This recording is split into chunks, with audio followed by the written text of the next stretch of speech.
92.5. Brooke and Jubal's second date update. I think we've all had those mornings where you wake up at like 2 in the afternoon, kind of groggy, wondering how you got home. Like, I think I remember being in a cab. Oh, God. I'm not really sure. That sort of happened for today's second dater, Mary, who is on the phone with us right now. Mary, how are you? Good. How are you guys doing? Good. Thank you for your email. Appreciate it. Yeah, totally. So it said that you met a guy out at a club, and then you sort of remember him taking you home. Oh, Mary. Why don't you explain what happened? Oh, Mary. Well, kind of embarrassing. I was just out at the club. I was there with some girlfriends, my roommate, and we were out just like dancing, having a fun time, like drinking, whatever. Girls' night. Yeah, doing you. Yeah, just like normal night. And you know how like guys at clubs can usually be like aggressive and just like come up and like grind on you, and it's like totally obnoxious. And Yeah. I And you always have personally- the girlfriend come in and try to rescue you by dancing with you, and then you dance away. yeah, totally. You like give them the look, you have the sign, you're like, hey, like get me out of this one. Yeah, absolutely. Yeah, so we're kind of like doing that, going back and forth, just having like a girls' night out. But then there was this one guy who just like seemed sweet, and what was like nice about him was that he actually asked me to dance. Like he didn't just like come up on me, and that was like really refreshing. Isn't that sad that that's our standard in society Yeah. today? Like, he just asked before he rubbed up on me. Yeah, so we were like dancing a little bit, and then kind of broke off from the group and got a drink and. So you hung out with this dude at the bar all night. Well, yeah, I mean, we were, like, drinking, dancing, like, just kind of back and forth, Okay. like, having a fun So, time. so you hung out with the dude at the bar all night. I mean, we were dancing and Just say drinking. yes. So Yes, you hung do it, out Mary. with the dude at the bar all night. That's pretty much what I'm saying, Mary. Oh, yeah, that's what we Okay. were doing. So he seems great, so I, like, give him my phone number, and he, like, I don't even know how that happened, but he was like, you're awesome, like, put your number in my phone. Here's my phone. Type it in. I love that. Type it in there. It is a good move. I've seen that happen quite a bit. So Yeah, so, like, here's where it gets embarrassing. I gave him my phone number, and then things get really hazy. It sounds like it, Mary. The next thing I know, we're just, like, having one of those epic, super fun cab rides. I mean, it was all funny. It was, like, me, my roommate, and him. We were all just kind of, like, laughing, like, having a fun time. But I think there was, like, a moment where he woke me up. I was falling asleep. are you like Wait, passed out on the way home? Yeah, but I do remember that he helped us get into our place. Okay. So was it like he was taking care of you? I mean, I've been out and I've been with drunk girls before, and I'm like, I'm going to make sure they get home safe. Yeah. And I'll take a cab home and then put them into bed. And then be like, oh, okay, I guess she actually is passed out. I guess I should go. I mean, that's a nice thing, I think, for him to do if he was just trying to make sure you're safe. But, I mean, Jubal, is there ever a time where a girl passes out on you in a cab that you still find her attractive after Oh, that? don't ask Jubal Okay, for you're right. Yeah, I know. Yes, Don't I just do. Get that relax. power napping, Come on, girl. bro. Yeah. Because when we get You're going to home- be up for a while. You need to get take a nap. Okay, so what's the last thing you remember from this guy? I guess he got us inside and got me in my room, and then next thing I knew, like, in the morning, he's gone, and my roommate and I are, like, kind of trying to piece together our night. So wait, Did he Did stay he- the night? No, he definitely didn't stay the night, but, I mean, I want to see him again. Like, we haven't even kissed. I want to see him again and, like, Would thinking, you- Yeah. like, we had a fun time. Would you even be able to pick him out of a lineup? Yes. Pretty sure. One thing I remember. If it was a lineup of some really blurry pictures, I could do it. Okay. So he got you into your place, okay, and left. Have you tried asking him out? Have you tried getting a hold of him? Yeah, I tried to call him a couple of times, and nothing. Wait, what's his name again? Steven. Do you know that it's his number that he left you in his phone? Yeah, I mean, his voicemail says, this is Steven, leave a message. Okay. Well, we'll play a song, come back, call him, and get your second date update, okay? Cool. All right, hang on. Moving 92.5. Brooke and Jubal in the mornings. Second date update. I just thought of something. You did. Mary is on the phone with us. She wants to do a second date update. She met this guy, Steven, when she was out drunk. Yeah. barely remembers him. They took a cab home, her roommate, and him. Mm-hmm. All she remembers is him, like, helping get her up to the place, putting her in bed, and then he's never seen again. She said she talked about the evening with her roommate. Mm-hmm. Do you think that maybe her roommate could have done something with Steven and isn't telling her? Yeah. Oh, then he left because he Depends didn't on how good of friends they are, right? Mary? Yeah. What do you think about that? Have you thought about that angle? No, I have not thought about that angle. She's a little angry. Now that you're thinking about that angle, is that a possibility? I don't think she would do that. Why don't you just want to chalk this one up to fun night out and let it go? I mean, I just feel really bad about the night, and I think he's really cute, and I just want to see him again. Okay. All right, well, we're going to dial the phone number right now, but you don't think there's any way that he couldn't have, like, be doing stuff with your roommate and you don't know it? You want this to be true, don't you, Jubal? Maybe a little bit. Yeah, no. Okay, I'm going to call him right now, okay? Okay. All right, here we go.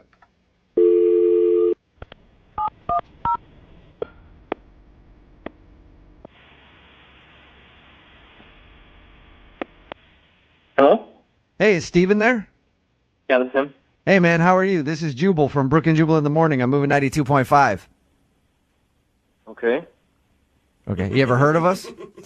No, I haven't. All right, you obviously don't live in America. We do a morning show here on Moving 92.5. We have a segment on our show called the Second Date Update. Okay. You recently went on a date with one of our listeners. I mean, I say date, it wasn't really so much of a date. You recently met one of our listeners at a bar and helped escort her home. Oh, yeah. Rings a bell. Does this happen often, or do you know who I'm talking about? I know who you're talking about. Okay. Her name is Mary. Mary emailed us and said that she really liked meeting you. She thought you were an awesome guy. She admitted that she was probably a little bit too drunk at the end of the night. And she's been trying to call you ever since you helped her get home to thank you, but you're not answering any of her phone calls. I don't want to do this. I don't want to be on the radio for. Yeah. Sorry. Can we just a few minutes of your time? I promise we'll let you go soon. No, hey. Oh, is he really You gone? did hung up, yeah. Whoa. Dude, Mary, What what did Mary do? Yeah, Mary. Mary, how did you make this dude feel that uncomfortable that he's, like, scared of you? I don't know. Sweet Mary. Yeah. Ah, dancing.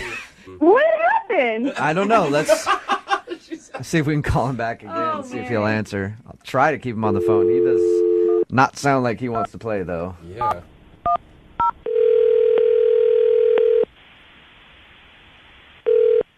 Hello? Steven, is Jubal from the radio station. I already told you I don't want to do this. I know, but please, just for a second, I promise I won't take a lot of your time. You don't have to go into too much detail. We're just trying to figure out what happened that night. No. Dude, for Mary's sake, okay? Because Mary wants to know. She doesn't remember the night. You don't have to say anything about her if you don't want to. She just wants to know what happened. Everything's fine. She got home. I got home. End story. Steven, I mean, she Why do you sound so angry, dude? Yeah, what she happened? doesn't remember. It wasn't pretty. Did she, like, puke on you or something? No, she didn't puke on me, but she got a little too drunk for her own good. Yeah. I mean, I took her and her roommate home, which was all sorts of fun. I'm in the back with her. The roommate was singing at the top of her lungs in the front with the cabbie who hated it. Steven, listen, I can sympathize with you. I've been in that situation a lot. And it is the most annoying thing ever. I've actually been kicked out of a cab for doing Yeah. that. I'm not lying. I've been the guy. I've been you before, Steven. I've been the guy in the back that's been like, "Oh my God, just make this end." So I understand your hesitancy to do this. But that was nice of you. Well, thank you. Was it just was it just that you were embarrassed in the cab? That was it? Well, the whole thing was embarrassing. We got her in the cab. Like I said, the roommate was a ball of joy. She was passed out in the back, grabbing at my junk. Oh, nice. No. Grabbing at it? That's not the way you want it done, you know? Yeah. To say the least. I mean, I don't need a drunk girl half passed out in a cab. I don't need that. Yeah, it's not sexy. There's sexy grabbing at the drunk, and then there's not sexy grabbing at the junk. And it doesn't matter if you're a guy or a girl doing it. Did you tell her to stop? I mean, I pushed her away. She's like, oh, no, come on, just let me touch it. Try and tell a drunk girl something. Yeah. What's that? So she groped you and then passed out, and you helped her get into her room and then left, and you didn't want anything to do with it. I had the cab hold out in front. We got her roommate to help me get her in. She was at least functional. So we got him into the house. She was passed out. I left. I took the cab home, and here I am. All right. Well, thank you for sharing with us what happened. Yeah. Appreciate it. Yeah. I do want to let you know that Mary is actually on the other line and heard everything that you just said, too. Really? Yes, she is. Mary, go ahead and say hi to Steven. I am so embarrassed. Oh, Mary. Do you remember doing any of that, Mary? No, Steven, I'm sorry. You're so nice. I'm not like that. I don't know what happened. Mary, that's never happened before? No, never. That you can remember? Right. Right. That's not me. I am not like that. I don't know what happened. Yeah, it wasn't pretty. I mean, was it, like, a little sexy? No, it wasn't sexy at all. You know, it's fun at the club, and it's fun to have a good time, but I don't want to go on a date like that, you know? Yeah, well, I mean, she was drunk. Have you ever been drunk before, Steven? I mean, I get it. I'm not judging her. I didn't want to freaking talk about it, you know? It's a good point, Steven. Here we are. Yeah, it is a good And now point. you got me on the phone with her. Do you think you could forgive her for a drunken mistake? She doesn't need my forgiveness. I don't give a but there's a reason I didn't answer the phone. Oh, come on. Mary, I mean, you guys obviously had a connection at the beginning of the night. Yeah, I mean, We we're having... do, but when you don't want them to touch your in the cab as you're passing out, like, that kind of ruins it. That brings me to my next question. Steven, would you like to go out on a second date with Mary? We will pay for it. No alcohol. The groping is completely up to you guys. I mean, come on, Steven. We're having such a good time. I honestly, like, that's not like me. And I don't know. Let's just give it a second chance. I promise I'll, like, sit on my hands, like, whatever you're comfortable with. We'll have a bouncer follow you guys on the date. And if there's any appropriate touching, you know, we'll separate you two. How about that, Steven? Come on. I mean, Mary, I'm not trying to be a jerk, but I didn't answer the phone on purpose. And you call a radio show to have them call me and trick me to get you on a second date with you? Called me a tried to play with my damn near threw up in your bed. And I wanted to thank you for getting me home. Have a second shot. There you go, Steven. And I'm glad you're home, and I'm glad everything's safe. But next time, just think a little. Well, I mean, I don't even remember touching your first of all. And... No, I just don't see myself going on a date with that energy, for lack of better words. With that energy. Mary, how do you like being referred to as that energy? I'm not like that. I don't know what happened. Mary. No. Steven, thank you for your time. I appreciate it. Mary, at least you left a lasting impression with Steven. He will never forget you. Mm-hmm. Oh. Brooke and Jubal in the morning.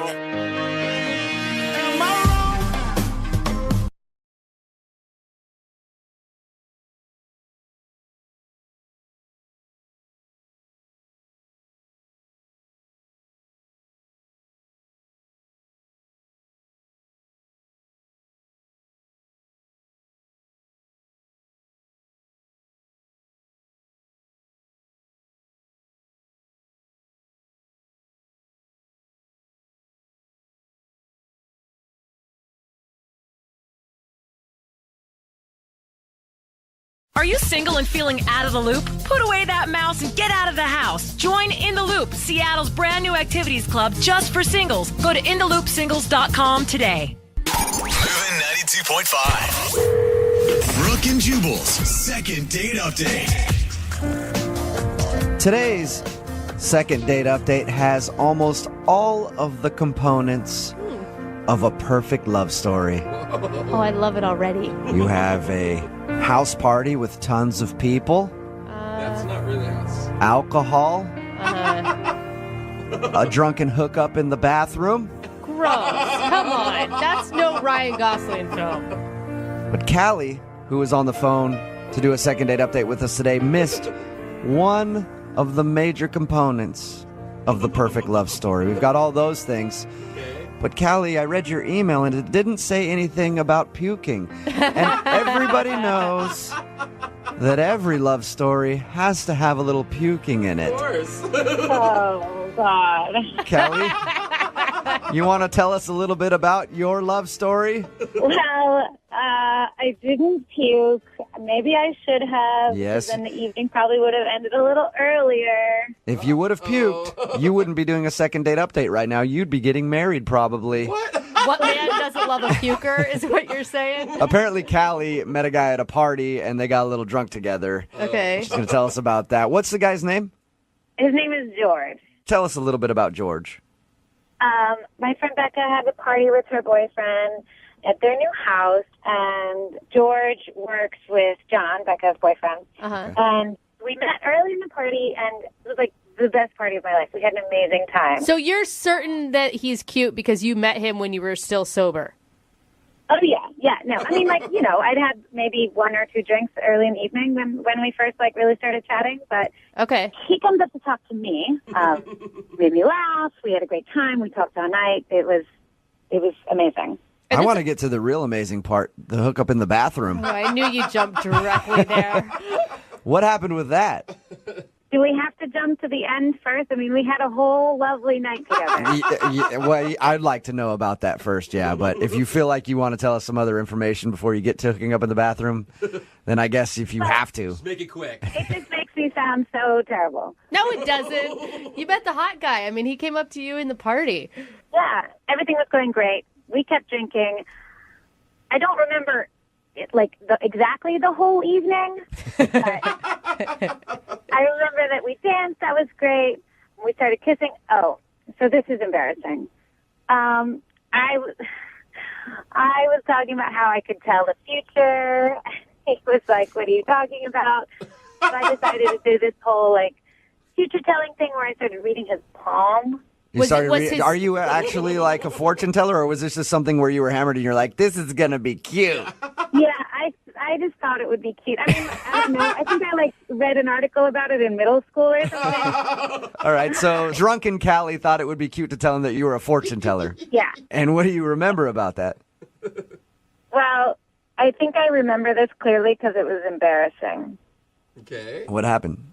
I told him, I said, I see in your future a marriage to a short, hot blonde. What? And And I'm guessing you're the short, hot blonde in that situation. That's me. Yeah, I'm short and I'm blonde. I thought you were going to predict the bathroom hookup, not the marriage. Well, so then he was clearly that made him nervous, and I realized, oh God, get it together. We're talking about marriage with a guy you just met. So then I was I tried to save myself and be just kidding. I just see some booty in your future. And is that when he was like, okay, I'm on board with this. Now that you've moved on from marriage to booty, I'm down. Let's go to the bathroom. I don't remember his response very well, but obviously it didn't end the evening. So you guys hooked up in the bathroom. That I can confirm. I definitely remember that. It was really hot. Why would you not choose an open bedroom instead, Callie? That I don't know. That I don't know. And bathrooms are so much hotter anyway. Who wants to do it in a bedroom? Everybody does that. Be original. Yeah. You know?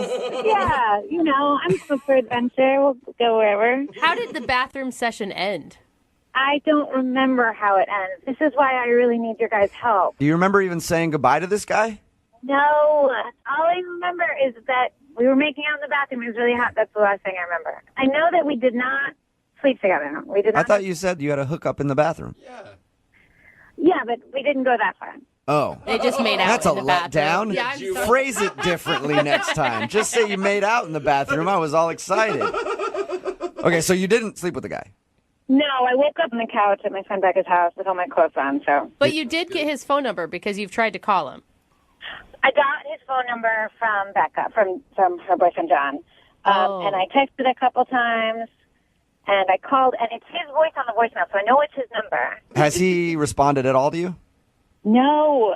Okay. And I'm really worried I did something stupid when I was drunk, but I really like this guy, so I mean, I feel like we spent that much time together. I feel like he at least owes me a second chance. Well, you will play a song, come back, call him, and get your second date update, all right? You guys are the best. Thank you so much. These are my favorite ones to do where people are drunk and don't remember things because I love it when they find out what they did. Oh, God. All right, we'll do it right after this. Thank you. Moving 92.5. Brooke and Jubal in the mornings. Second date update. All right, if you're just tuning in for the second date update, Callie is on the phone. She wants to call a guy named George that she met at her friend's house party. They met, had a few drinks, had a few more drinks. Sounds like Callie had a few more drinks than that. Mm-hmm. Anyway, at the end of the night, they ended up in the bathroom making out, and that's the last thing that she remembers.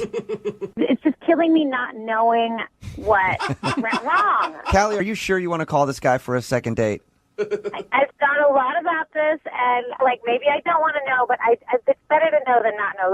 Did I say something stupid? I had done that whole fortune teller bit. Was he just looking for a one-night stand? And maybe he was annoyed that I wouldn't go all the way? There's a lot of questions. You're throwing a lot of questions out there, Callie. Oh, my God. Let me remind everybody. I've been, going around in my head forever. I have no idea. Okay. Let me remind everybody. The inner dialogue of every woman ever that's made out with a guy at a party. I need to remind everybody what the fortune teller thing was she's talking about. Apparently, at some point during the party, she was drunk and she was like, "I'm a fortune teller. Give me your hand." And then she was like, "I see you getting married to a short, hot blonde," and that's her. And she said he seemed a little weird at that point. And then you followed up with, "I also see booty in your future." Again, talking about her, which probably made him very happy. I was asking if you really wanted to call him for a second date because, look, you were drunk. You took him into the bathroom, but you guys didn't sleep together. Do you really want to be with a guy who wouldn't take advantage of that situation properly? Yes. I mean, that's not the kind of guy you take home to mom. No. No, that is the kind of guy I would totally take home. You're weird, Callie. Just strange. No. All right, I'm going to dial his phone number right now, get him on the phone, and find out why he's not calling you back, okay? Oh, God, okay. All right, here we go.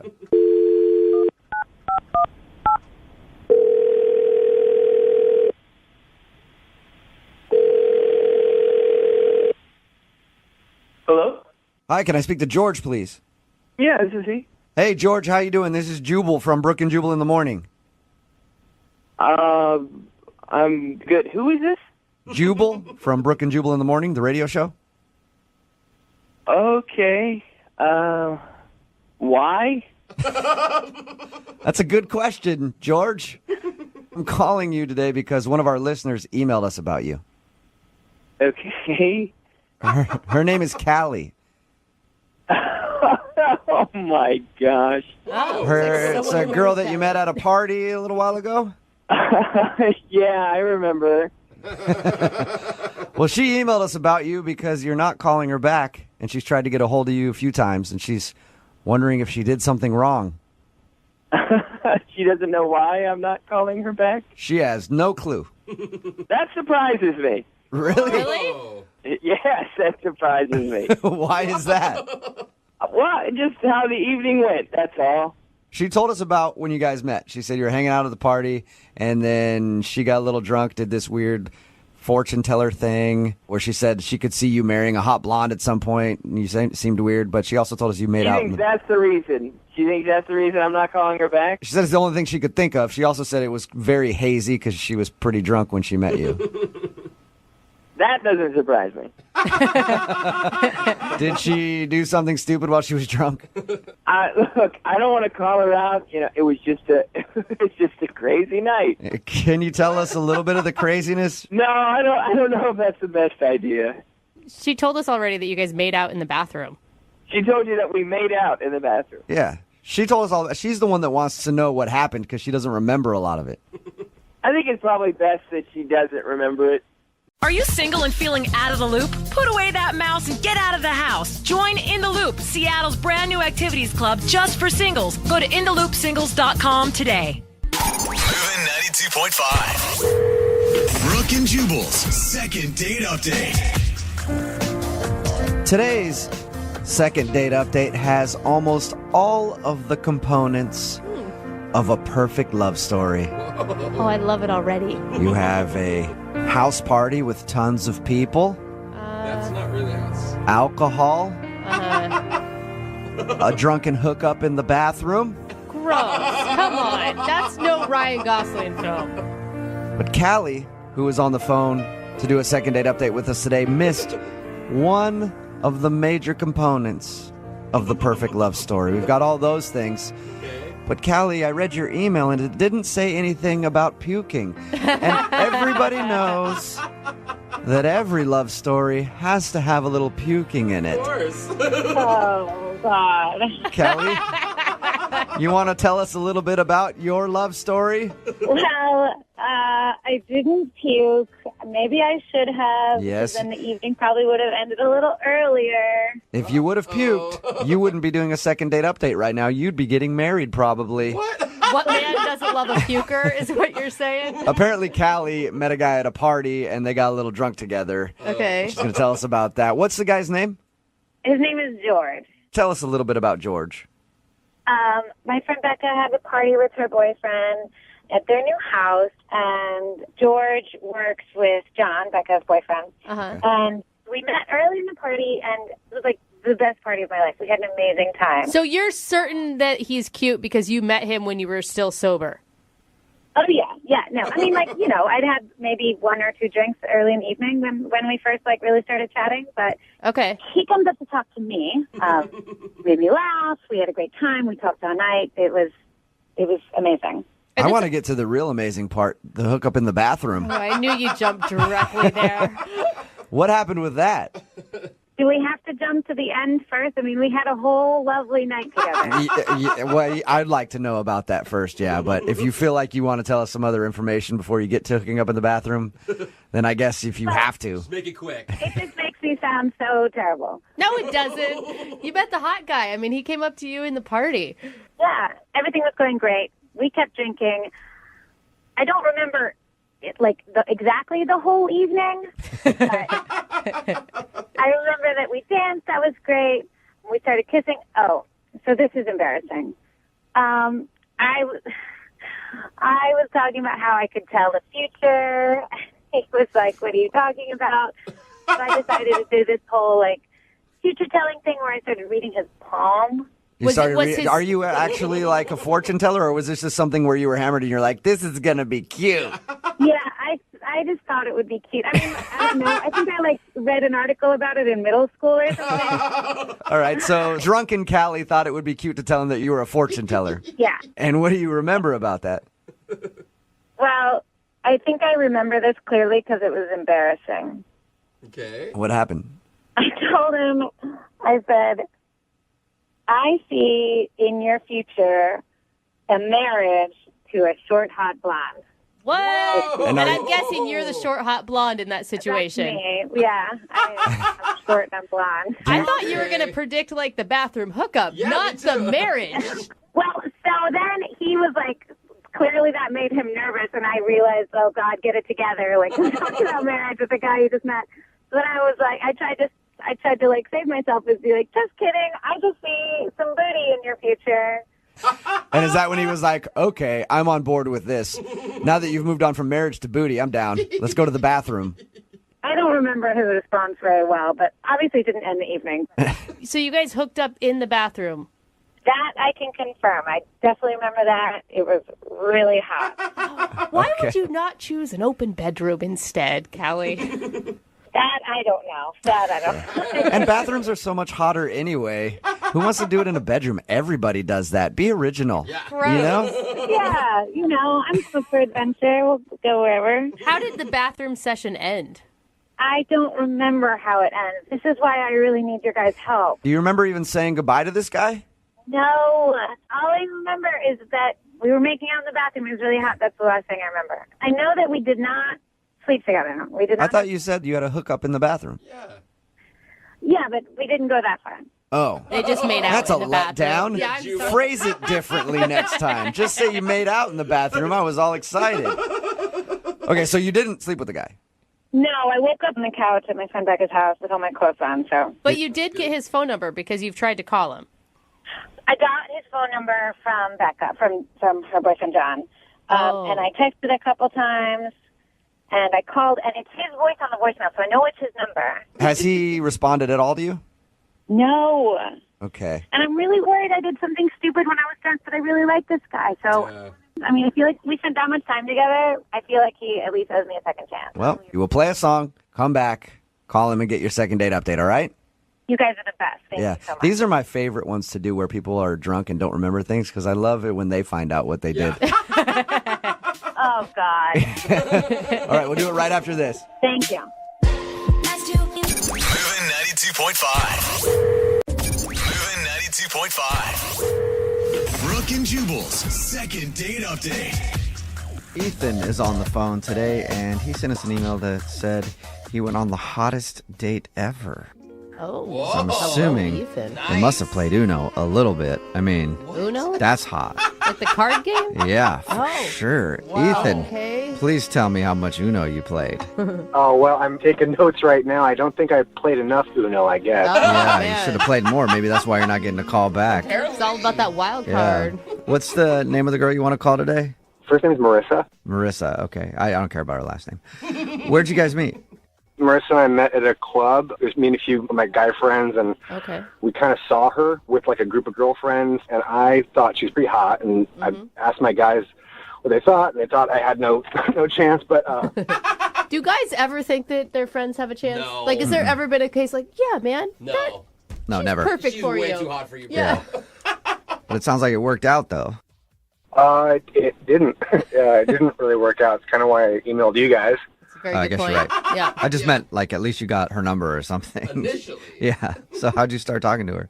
Well, I approached her, and I was a little bit nervous because I'd already seen her shoot down a couple guys. Oh, okay. Ooh. Yeah. So I kind of went in with that, and I said, hey, I know how you can keep these other creeps away. And she just kind of looked me up and down. She's like, how?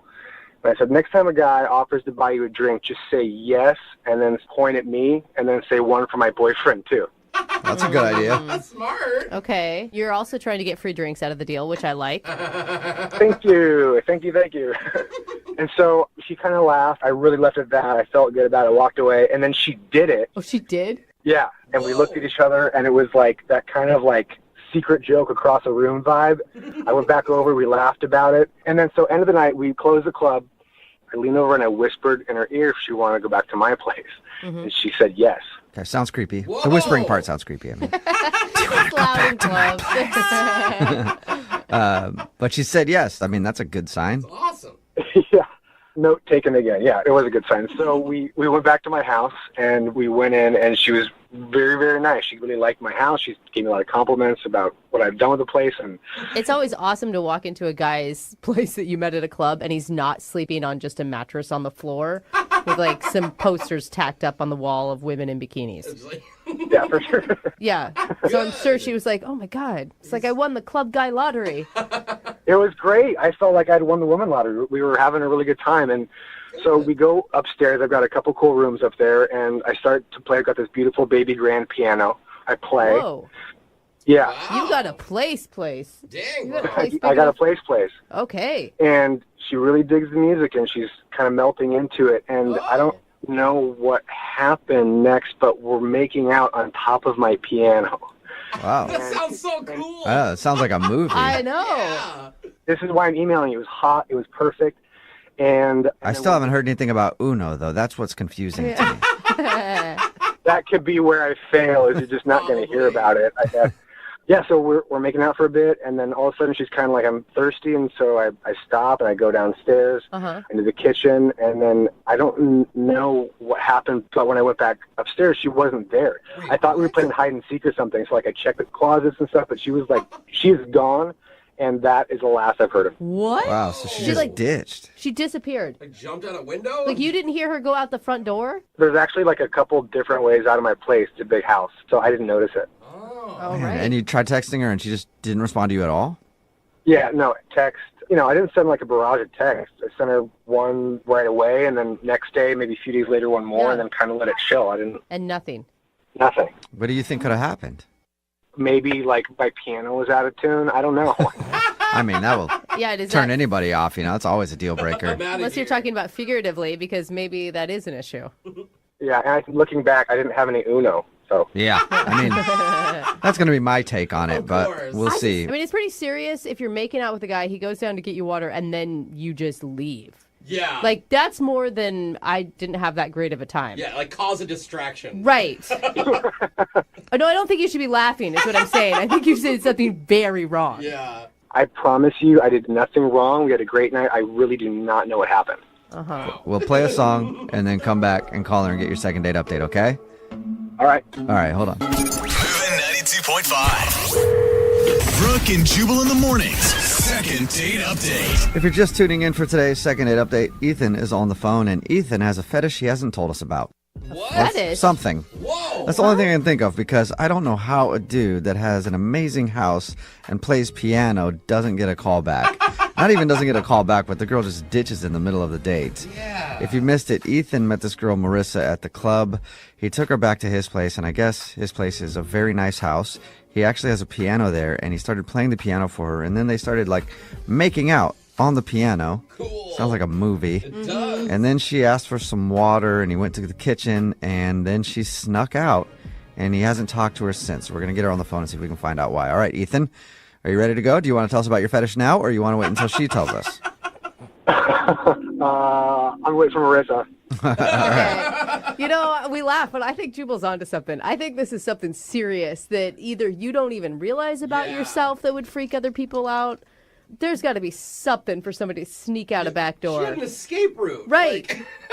Yeah, I don't know where she snuck out or if or how she snuck out, but I do know that whether it's a date or just a hookup again, I do need to see her. All right, well, see if we can help you out. I'm going to dial her phone number right now, okay? Okay. Oh, you know what? I just thought of something. Maybe she's still in the house. It's a big house, you know? So Check big. everywhere. In the piano? She got lost in the West Wing. You guys think I should check before I call her? No, I'd actually rather call her and then she'd be like, "Yeah, I'm in the closet. I'm in I a don't closet." I don't know where I am." That'd be more entertaining. I'm going to dial her phone number right now, though. Okay, here we go.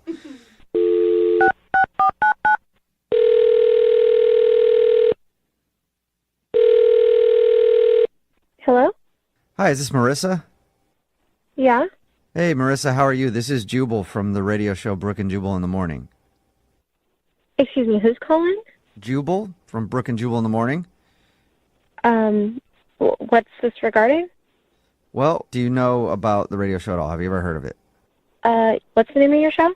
Brooke and Jubal in the Morning? Brooke and who? Jubal, that's me. Yeah. And it's a morning radio show. Okay. Okay? I'm guessing you never heard of it then. Yeah. I already answered. Okay, you answered that question for me. Not really, no, sorry. That's fine. I'm calling you today, Marissa, because we actually got an email about you from somebody who does listen to the show. Okay. His name is Ethan. Wait, he contacted you? Mm-hmm. Why? Well, because we do a segment on our show. It's called the Second Date Update. So if you go out on a date with somebody and then end up blowing them off, they can email us to get you on the phone and ask what happened.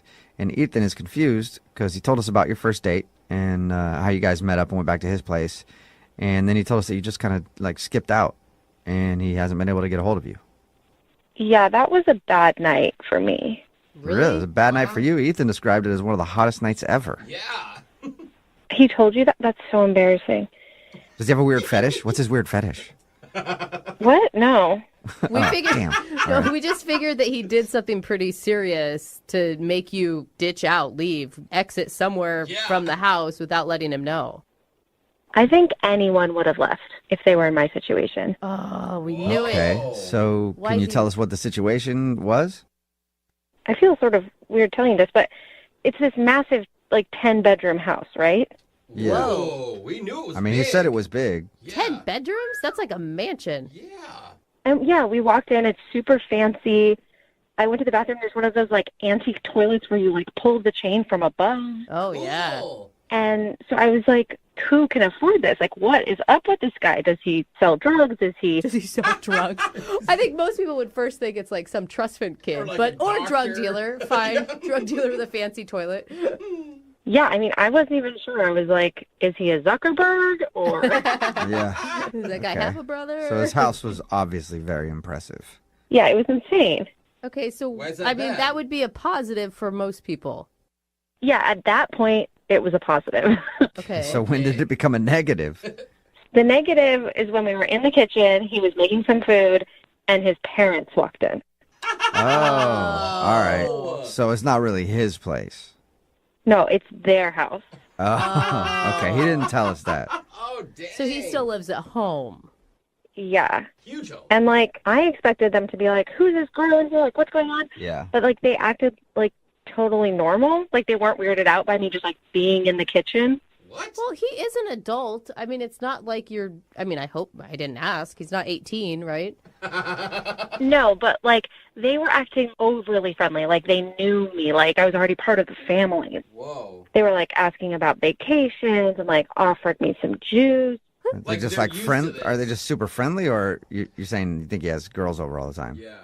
I don't know if he has girls over all the time, but, like, they were talking to me, like, treating me like I was already some long-term girlfriend or something. Weird. Whoa, Yeah. that's- Okay. Okay. Yeah, it's a little strange, but I still don't like. Did that happen before or after the makeout on the piano?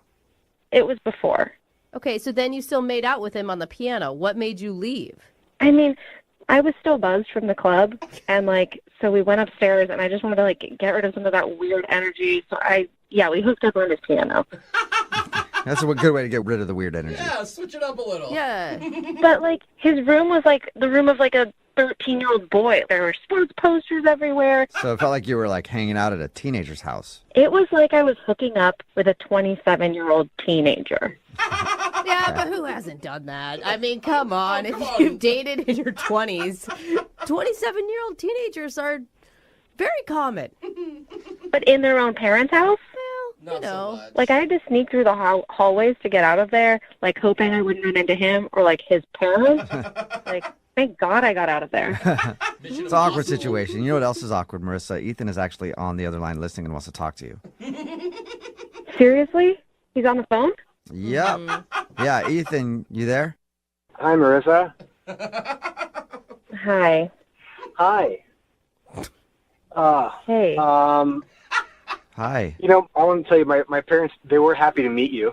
oh my gosh. Sounds like it. Ethan, why didn't you tell her that you live with mom and dad before bringing her back to the house? Well, it's still my house. I mean, if you send No. mail to me, it goes to my name at that address. Yeah, no. Why didn't you tell us that it was your parents' house? Yeah. I don't see why that's important. You know, the piano's mine pretty much. Pretty much. I didn't think it was important to bring up to you guys because it really didn't have anything to do with the actual date. The date went great. Like, it wasn't your house, and the date did not go great. Like, how are you still calling it a date? I mean, didn't you guys meet at a club and it's more of a hookup? No, it was more of a mistake. Okay. Oh, my parents liked you because I don't really bring a lot of women back. Then why were your parents acting so weird? They were acting like, who did they think that I was? To be honest, I guess when they were traveling and wondering what I was doing, I may have told them that I had a girlfriend, and they probably thought that you were her. Oh. Okay. Oh, wow. So you were lying to me and your parents. Oh. Technically, yes, but don't tell my parents I said that. Yeah. Marissa, don't rat him out to his He'll get parents. grounded, man. Oh. No, like, you were lying to both of us. Like, not only me, but also your parents. Like, Whoa, hold on. I don't know why you're freaking out right now, Marissa. You did not seem to be freaking out on top of the piano. I don't know why you're bringing this up in front of everyone on the radio. Like, that was between you and me. And his parents. You guys are just as bad as he is. Like, this is extremely childish. Oh, yeah, we're childish. I apologize for that. Yeah, we know that. Like, that is something we own. Hold on. You said childish? I'll have you know, Marissa, it's not a teenager's bedroom. I've been there since I was a child. It is a life room. A life room. I've never heard that is before. deep. Wow. Yeah, I've been there since I was 2, and I'm not a kid anymore. Oh, okay. All right. Don't get too upset. Hey, Marissa, would you like to go on a second date with Ethan? We'll pay for it. Well, here's the thing. Marissa, wait. No, wait, Marissa. Look, if you're willing to go on another date, honestly, I will talk to my parents about you maybe moving in. What? Whoa. How is that helping anything? After 2 dates, too. I think you need to talk to your parents about you moving out. Of my own home, I don't think so. What do you think, Marissa? silly. You know, one more date with Ethan and then the possibility of a brand new place to live. I mean, there's 10 bedrooms. Yeah. How is he even asking me to move in right now? Like, what is going on? No? You sure? You know what? No, I'm good. I'm not trying to have any parent roommates. Marissa, great. If you want to keep dating losers that live in studio apartments, that don't do their laundry, then you be my guest. Wow, you're right. When you put it that way, I really have to think about the opportunity of living with you and your parents. All right. Well, Marissa, thank you for your time. Ethan, I'm sorry. No second date, man. I'm never calling you guys again. Throw a tantrum. Go to your room. Go to your room, Ethan. Moving 92.5. Brooke and Jubal's second date update. Ethan is on the phone today, and he sent us an email that said he went on the hottest date ever. Oh, So I'm assuming Ethan. they must have played Uno a little bit. I mean, Uno? that's hot. Like the card game? Yeah, for Oh. sure. Wow. Ethan. Okay. Moving 92.5. Brooke and Jubal's second date update. Remember, if you want a second date update, all you have to do is email us, brookandjubal@moving925.com, and we will call the person that didn't call you back. We received an email saying simply this: life has two rules. 1, never quit. Yeah. And 2, always remember rule number 1. Never That quit. is so. I feel like intense. that's the stalker's mantra. Who wrote that? Who wrote that? Yeah. Today's second date updater by the name of Guru. Guru, Oh, of course, Guru wrote that. how's it going, man? It's going great. How you doing, guys? Good, buddy. What's up? You are locking down these first dates left and right, Guru. Guru locks it down. I miss you guys. I'm happy to be back. Thank you for emailing us again about a second date update. Now, this will be your third one, man. Yeah, this is special, guys. This one's really special. Let me tell you, I want to tell you her name. Okay. Just listen to it. Her name's Annie. I like You want to know what it rhymes with? What's that? Love. I know. That's a very loose rhyme. I thought you were going to say Fanny. She has a nice one. Manny. If This is it, guys. This is it. I've taken everything you guys have said. Guru listens. Guru started writing a book. Really? What is I the want- book called?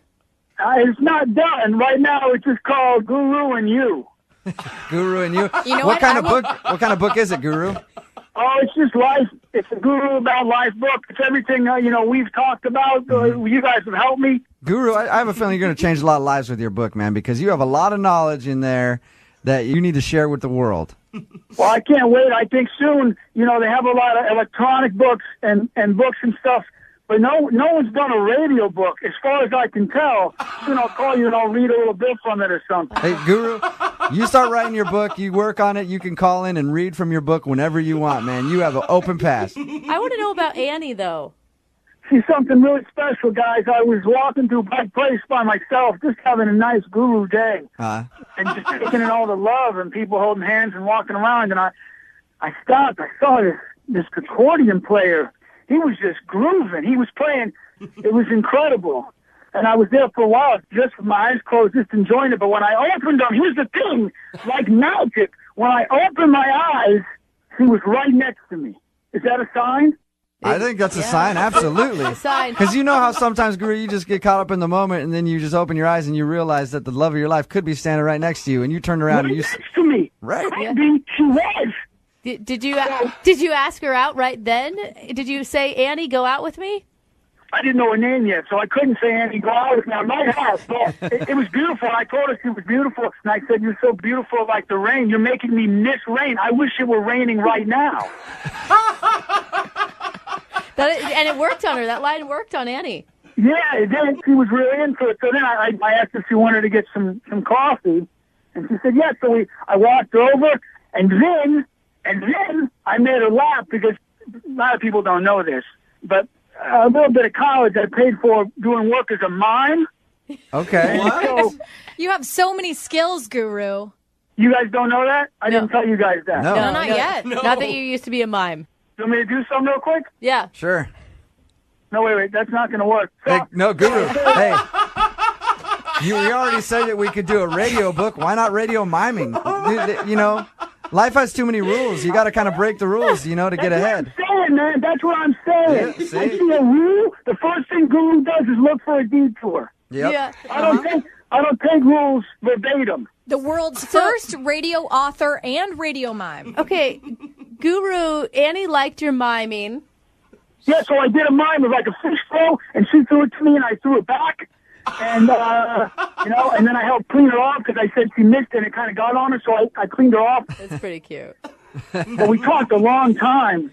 We talked about Mexican box turtles. I used to have one. They're amazing. I don't know if you've had one as a pet. They're incredible pets. You don't have to feed them for like days. I've always wanted one, but I've never had one. Oh, they're the best. You don't go home for a couple days for whatever reason. They're okay. They're okay. All right. They're survivors. Yeah. See, a lot of people can learn a lot of things from you, Guru. Like, who knew that they should go get a Mexican box turtle? So, did you guys only do that? Did you get coffee and just kind of talk about things? Yeah, all we had was coffee, and we talked for about a half an hour. And how'd you leave it, Guru? What did you guys say when you were done chatting over coffee? Well, I didn't want it to end, but then she said she wasn't feeling good, and she said she was having some food poisoning. Oh, maybe it was from the fish you threw at her. Yeah, maybe. That's what I said. That's what I said, and I thought she was kidding, and I did a mind thing where I comforted her and helped her out. Just of a whole life together. I can do a whole cycle of life. Guru can do birth to death. I'll do it for you guys. Yeah. Anyway. Hey, Guru, now, you only had coffee with her for like 30 minutes. How do you know that she's your passion? The way she laughed at Guru, the way she looked in Guru's eyes, you've never seen eyes like Annie's. So, you've never seen eyes like Annie's. Guru, do you believe her that she had food poisoning and she had to go, or do you think it was an excuse and we need to get to the bottom of it? Guru, here's what you're telling me, that it's strange that she only had coffee. How's she having food poisoning? But, people think you eat something and bam, but it can be a little while. Yeah, Guru, have you tried to reach out to her? Have you tried to call her and get a hold of her? I haven't heard back from the email. I called a couple times. Okay. I just didn't want to be pushy. Right. Maybe this time, Guru, it'll work out for you, man. I'm telling you guys, she's the one. Okay. She's the one. Guru, people love you all over the place. Every time I'm out, people talk about you, and they want more of you on the radio. Guru's here to spread love. Guru spreads love. It's what he does. Why do anything else? Why do the opposite? Right. Yeah, amen, Okay. Guru. Amen. All right, so you know how this works then. This is now your third second date update, Guru. I'll be honest. Part of me doesn't want to do it because I know the Guru's record isn't very good right now. Hey, Right. third time's the charm. We're 0 for 2. That's not a Hall of Fame statistic. Well, it only takes one, Guru. It only takes one. That's right. Yeah, but no winners ever gave up. You know what I mean, Guru? Mm-hmm. No winners ever gave up. All right. Guru, we're going to play a song, come right back, and then we're going to give her a call and see if we can get her on the phone and talk to Annie, all right?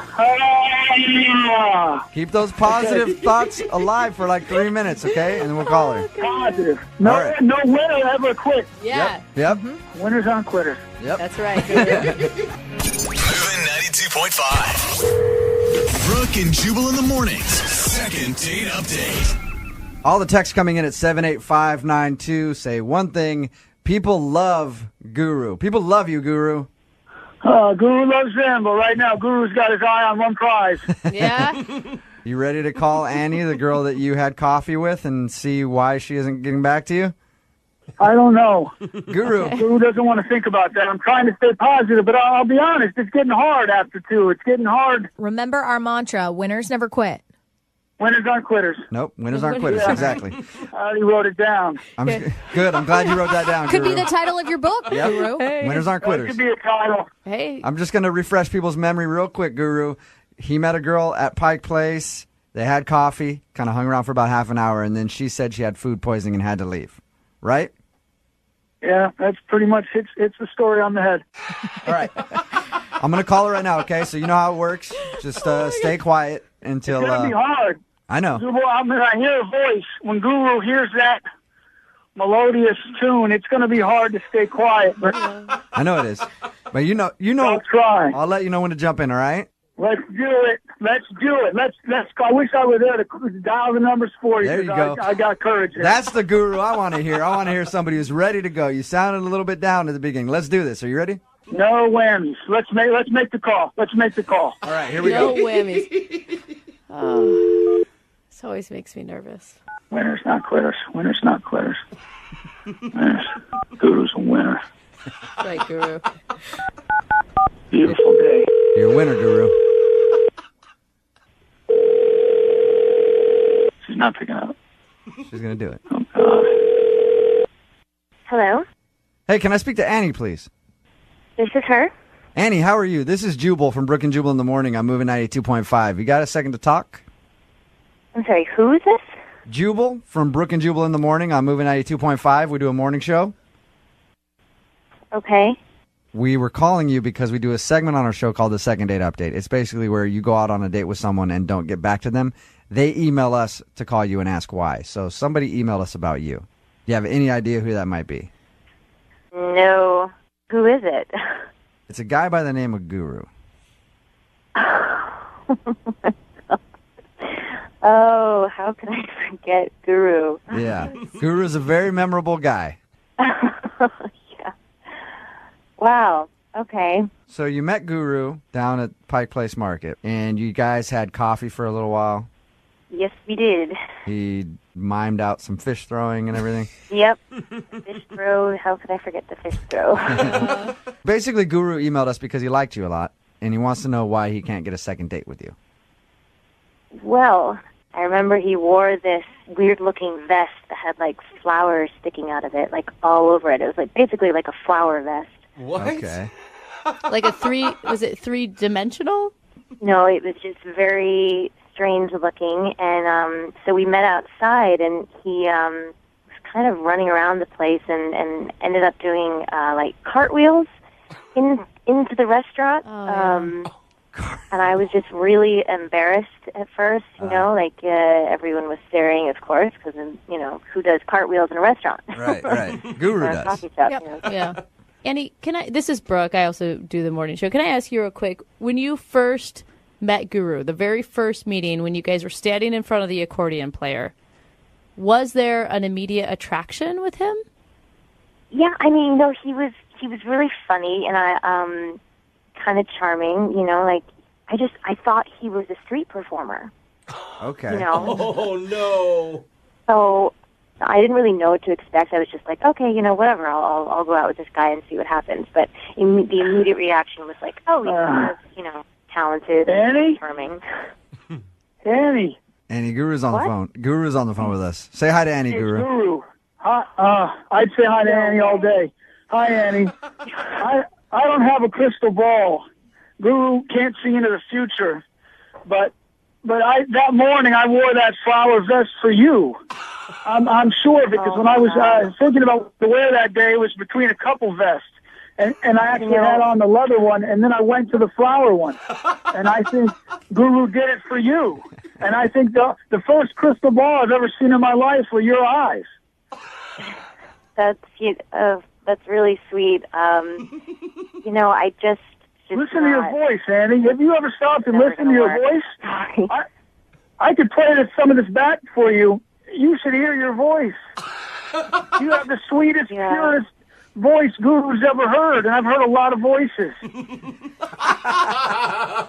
Guru, I have a question for you, because, I mean, you are a lot of personality, and I think that is a beautiful thing. I really do. But you seem to be attracted, I mean, this is the third time we've done the second date update, to really normal women. Well, I think you're really underselling Annie here. Annie's something special. One, you told her Guru struck out 3 times in a row going back to the dugout. And then you called her normal. Is Annie still on the phone? Annie, you're still there, right?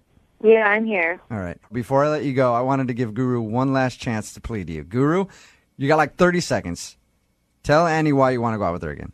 Annie, there's 2 ways to look at this world. You look in your rearview mirror, or you look through the windshield. And I don't want to look in the rearview mirror. I want to look on a windshield and through it and see you for a long way down the road. And I think Guru and Annie has a nice sound to it. And I think you could weave dreams with your hair. I think you're beautiful. And I would love to go out with you again, you know, and again, and again, and again. But I would take this one. Guru would take one more date with Annie. Annie, have you ever had a guy tell you that he wants to weave dreams with your hair? Nope. That's pretty special. We'll pay for you if you go on a second date with Guru. We'll pay for the date. Would you go out with Guru again? Guys, I really appreciate it. It's just it's not for me. I'm sorry. That's All okay, right. Annie. Yeah, that's okay. Annie, thank you for your time, okay? Thank you, guys. All right, bye. Bye, Guru. You're beautiful. Bye, Annie. Hey, Guru. Look, And he's gone now. I want you to keep your head up, though, man. All right? Yeah. It's up. Guru's head is up.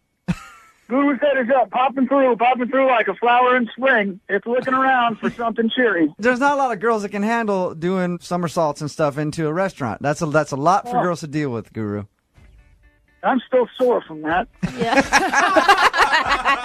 Brooke and Jubal in the morning.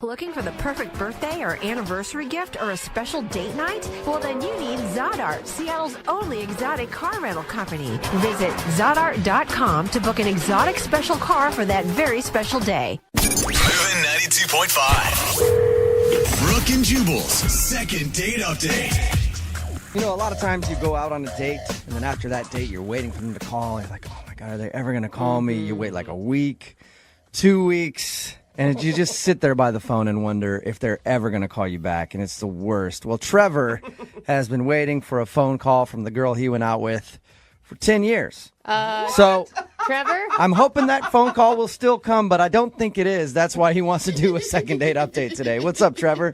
How's it going, guys? Pretty good. So you want to do a second date update with somebody that you went out with 10 years ago. I do, but let me tell you the story, because, you know, it makes sense. Okay, because right now all I picture is you sitting by a phone with cobwebs, like, gathering around you as your hair grays. It's not that bad. It's not that bad at all. I mean, it's close to that bad. But it's not that. So tell us the story. Okay, so yeah, basically, there was this girl in high school, and her name was Brittany, and she was cute, but she was a grade above me, and, you know, I would just kind of gawk at her all the time when I was freshman, and I, like, totally was all about this girl. And you were not in her league, obviously. No, not even close. I mean, I did, like, karate. And if you do karate after high school. If you do karate in high school, you're that dude for sure. Please don't tell me you wore your gi to school. Karate Kid? Exactly. But yeah, she was so out of my league. And I just remember one time after school, after like 6th or 7th period, she like came up to me and she asked me if I wanted to do a study session with her. Whoa. And I could not believe that this girl was talking to me or wanted to spend time with me. Yeah, did you turn around and be like, is there someone behind me that she's talking to right now? Yeah, no, I think my first words were not even words. They were just like sounds. They were just like, you know, just like spat. Did you eventually muster a yes out of that? I eventually mustered a yes. Good. And I just like assumed that she wanted me to go to her house, but she was like, actually, my parents are like having a thing. Can I go to your house? Uh-oh. And I was like, again, unbelievably flustered, and I didn't even get my parents' permission. I just said yes. I said absolutely. And I remember like the first time that I had ever had a girl alone in my house without my parents there, and it was just like going to be the two of us having a study session. Okay, wait, I'm confused. Why did the most popular girl in the school ask you, who she apparently had never talked to before, to study with her? I was a freshman, but I actually was in her geometry class. Oh. So people used to ask me for help all the time because I was, you know, the smart kid, the younger kid in this one class in a grade above. So you were the dude that I always try to sit next to. So I could just look over and get your answers on tests. Right, but just during the test you want to sit next to me, not the rest of the class. Other than that, I did not want to know you at all. But I do want to say, though, that I'm like a better person now. Like, I'm cooler now than I was. So she came over to your house, and then what? So she came over to my house, and I remember it like it was yesterday because I was sitting in our living room. You know, I felt like it was pretty awkward, but, like, it was kind of going along pretty well. And I was, like, quizzing her on some stuff, and then just, like, time went by so quickly. And I remember before I knew it, I was like, oh, my God, she has to leave now pretty soon. And So I panicked. I went into the other room and I called my mom and I asked her, what do I do? You called your mom to help you make a move on a girl that was at your house. I didn't know what else to do. And you know what she said? I remember she told me that I needed to make a veggie plate for her to make her feel more comfortable. That's mom's go-to move is making a veggie plate. Trevor, no girl can resist a veggie plate. I remember that's how your father got me. Oh my God, Trevor, you didn't do that, right? Of course I did. Oh, wow. Absolutely. I went into the refrigerator. I took out the celery and the carrots and pickles. And pickles, nice, interesting. Pickles don't belong on a veggie plate. I didn't care. I literally just went into the refrigerator and I looked for anything green and I put it in a bowl. Was she impressed by your veggie plate? No. I remember walking in and asking her, would you like some vegetables? And she said, no, I have to go. And she packed up her stuff in her backpack and she got out of there. And I Trevor, that's... have not talked to her. Please tell me you called your mom after and just cussed her out like a veggie plate. Mom, are you serious? You ruined it. I thought about that actually, yes. So have you really been thinking about this day for 10 years? No. I mean, it's like popped up a couple of times since then, but it's just like a funny story that my friends and I have laughed about. I mean, like, it's like the veggie plate story. Yeah. But recently, I just saw on Facebook that she's now single. Oh, okay. So she's single and you're ready to pounce. 10 years. I'm ready to pounce just without the vegetables this time. Okay, good. Does she remember even who you are? I got her number from a mutual friend of ours, but I have no clue. Okay. So we'll all be finding out if she remembers you together in the other half of your second date update. Yeah, I mean, I have no idea what to expect. I'm preparing for the worst. I would assume that she would not know who I am anymore, but all right, we're going to figure it out. We'll play a song, come back, call her, and get your second date update, okay? Thanks, guys. All right, man, hang on.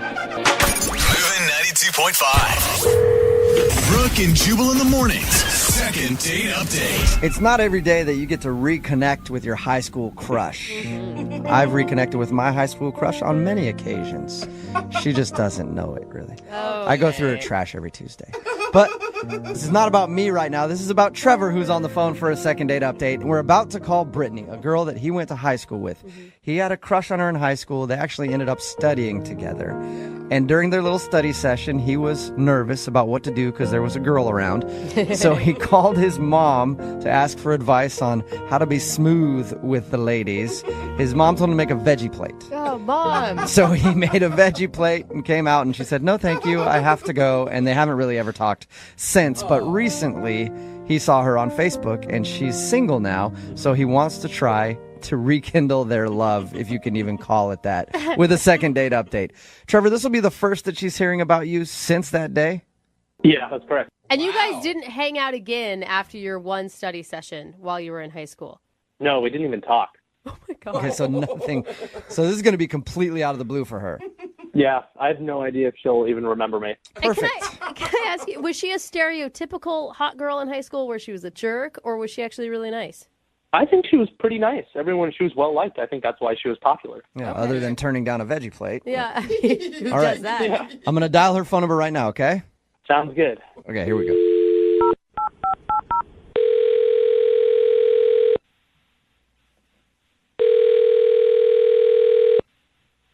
Hello? Is this Brittany? Yes? Hi, Brittany. How are you? This is Jubal from Brooke and Jubal in the morning. Are you serious? I am serious. Oh my God. Okay. Hi. Hi, what's going on? Hi, Brittany. Not much. What are you all doing? We're just hanging out, figured we'd give you a call and check in and see how your day's going. Okay.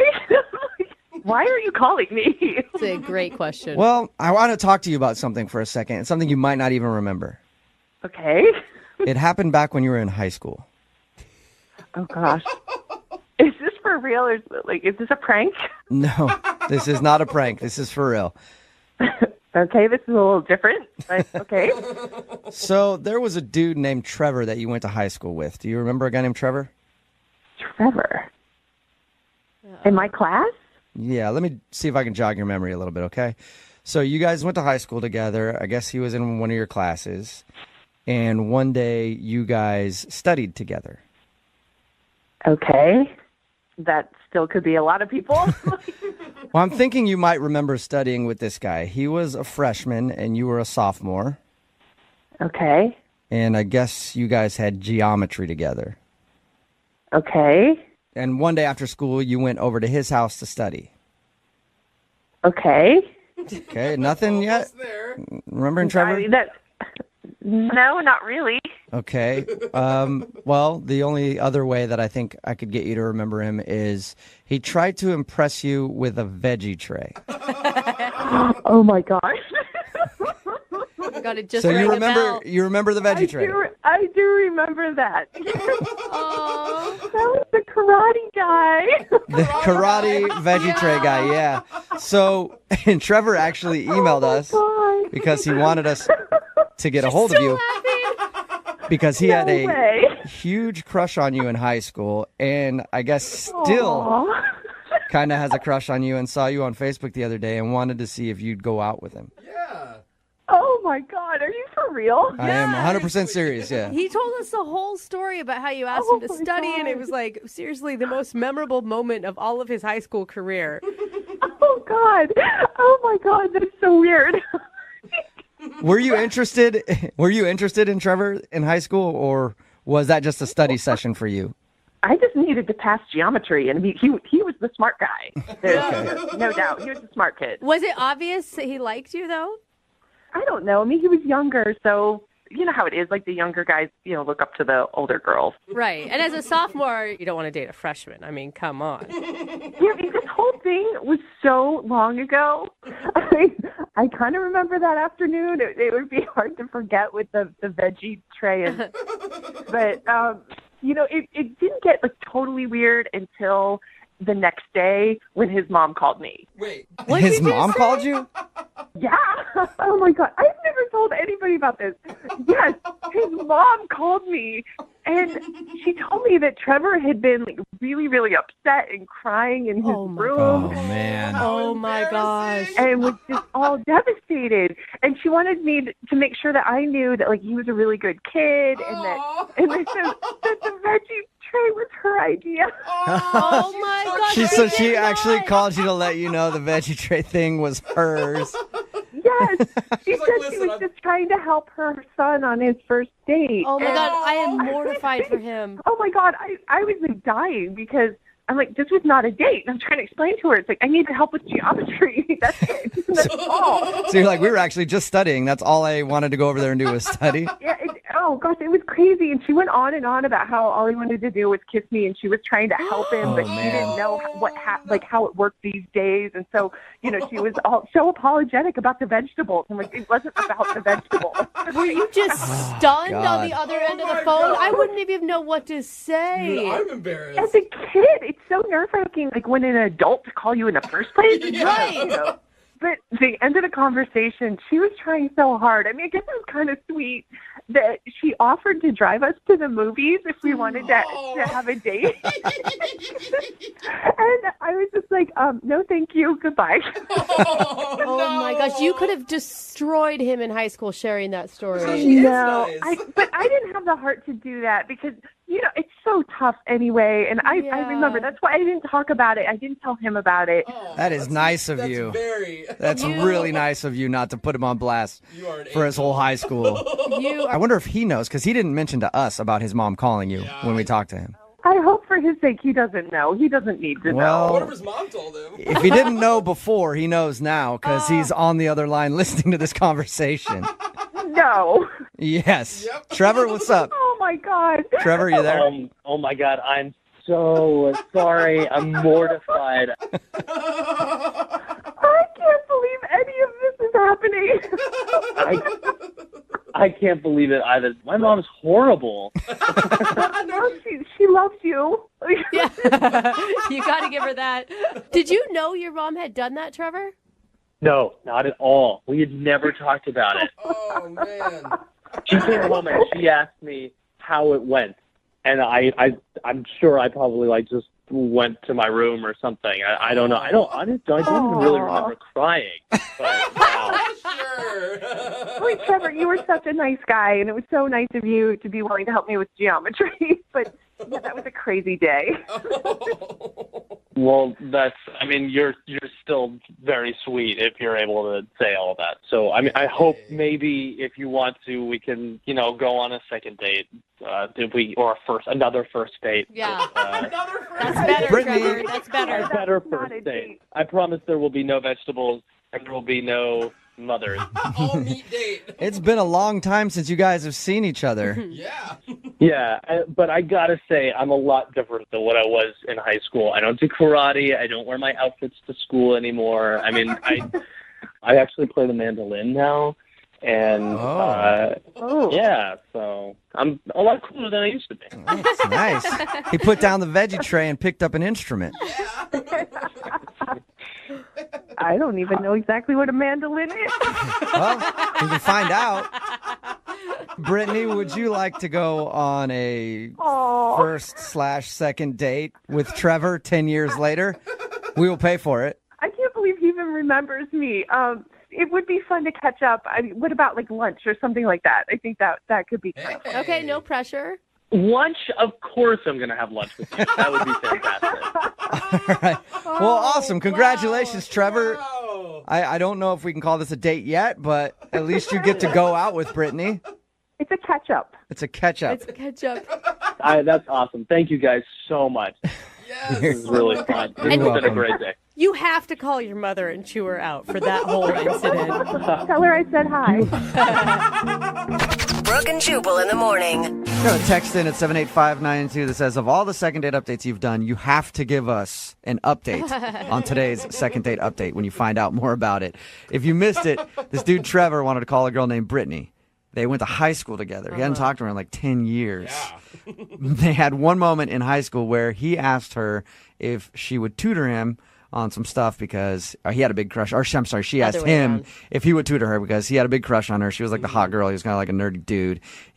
She came over to his house and he got nervous, so he called his mom. Oh, such a and was like, move. what do I do? Like, I really like this girl. I don't want her to leave. And his mom was like, make her a veggie platter. Every woman loves a veggie platter. Mom response. It is. Made her a veggie platter and everything else, and she left and barely remembers the night. And so he wanted to call her and ask for a date, a second date. I use that in quotes because they never really had a first date. After 10 years of not talking to her because he found out that she was recently single. And all he got was lunch. Yeah, so I don't know. I mean, but I don't know how exciting the update from lunch is going to be. She agreed to go to lunch with him, but it didn't sound like she was super interested in him romantically. Yeah. But regardless, they're going out. And we'll try to keep you updated on their situation because it's pretty hilarious. Just the idea of going to call your mom. Just, Mom, what do I do? Every girl likes veggies, trust me. They can never eat veggies on the date either. No, You can never have an appetizer. If they bring out like a platter with some carrots and stuff on it, both of them are going to be like, this is awkward. We can't do this again. Remember, if you want to do a second date update, all you have to do is email the show, and we will call the person who didn't call you back. Moving 92.5.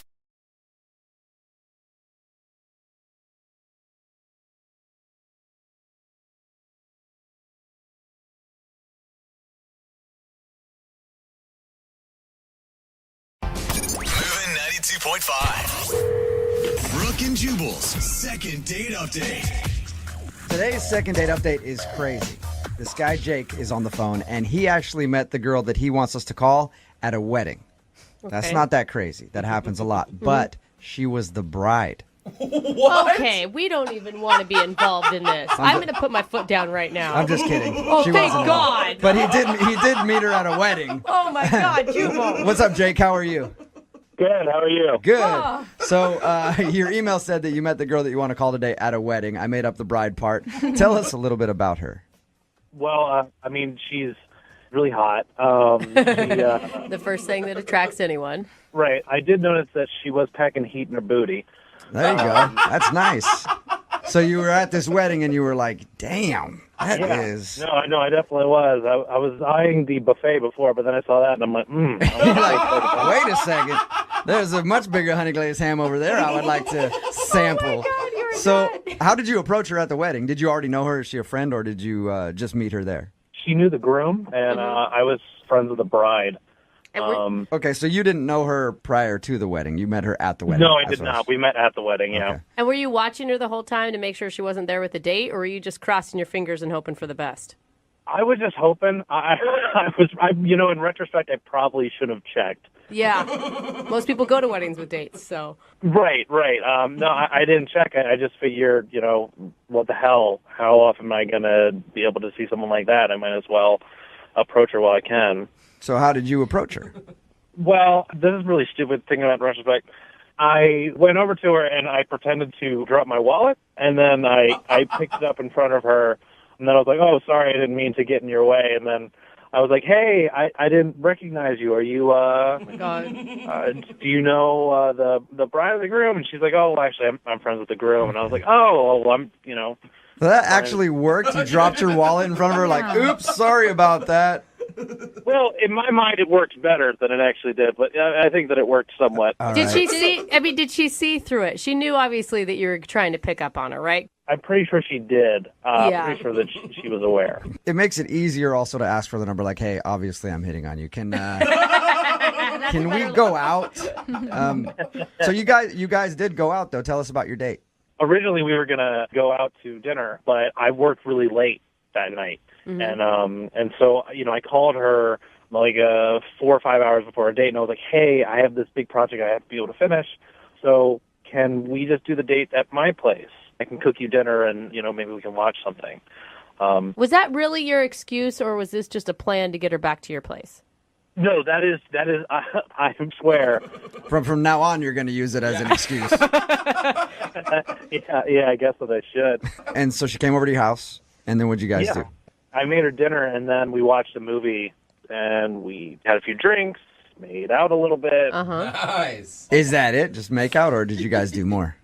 Yeah, no, that was kind of it. Oh, you're letting me down. I thought I was like, man, this started off as a dinner date at a restaurant, and now he's like, just said, I have to work late. Now she's back at the house. They're drinking, watching TV. This is going to end great.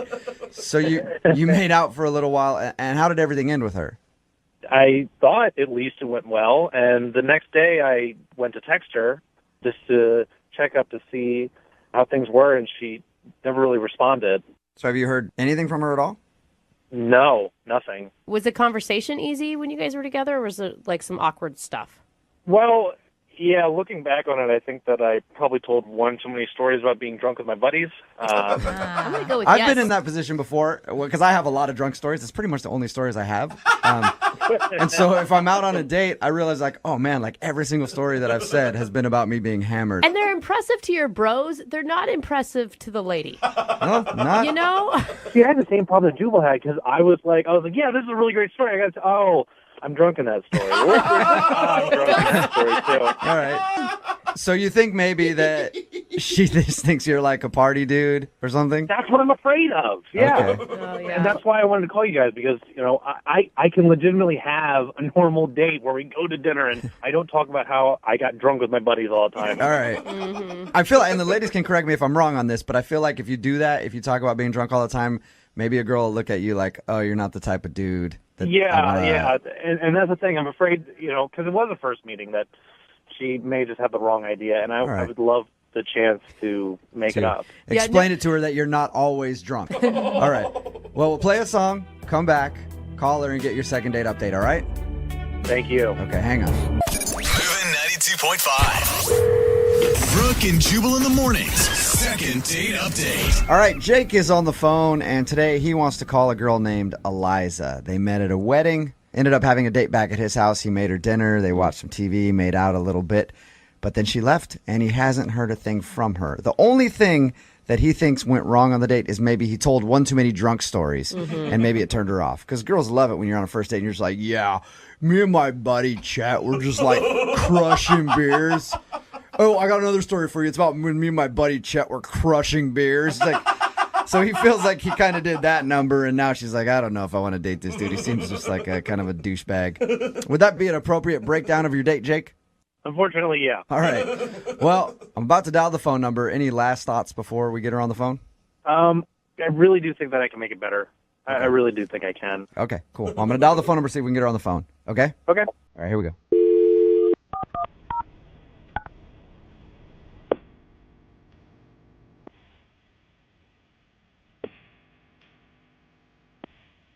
Hello? Hi, can I speak to Eliza, please? This is she.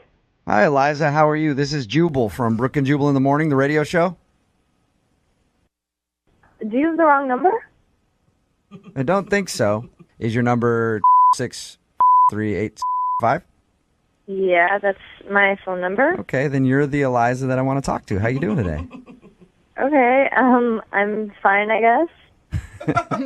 Well, I'm calling you because a listener of ours recently sent us an email asking us to get a hold of you. Okay, why? Because you guys recently went out on a date and now you're not calling him back. Okay. His name is Jake. You met him at a wedding and then ended up having dinner at his house. How do you guys know that? He sent you an email? Yeah, he did. He told us a little bit about your date and also said that you're not calling him back. What did you think of Jake? He seemed nice enough. Nice enough. Yeah, from meeting him, he seems like a good guy. Okay, so everything you're saying sounds like you don't think that about him anymore, though. Well, I mean, I'm not calling him back, so. Okay. Good point. Yeah, very good point. Do you mind telling us why you don't want to see him again? He's curious. Well,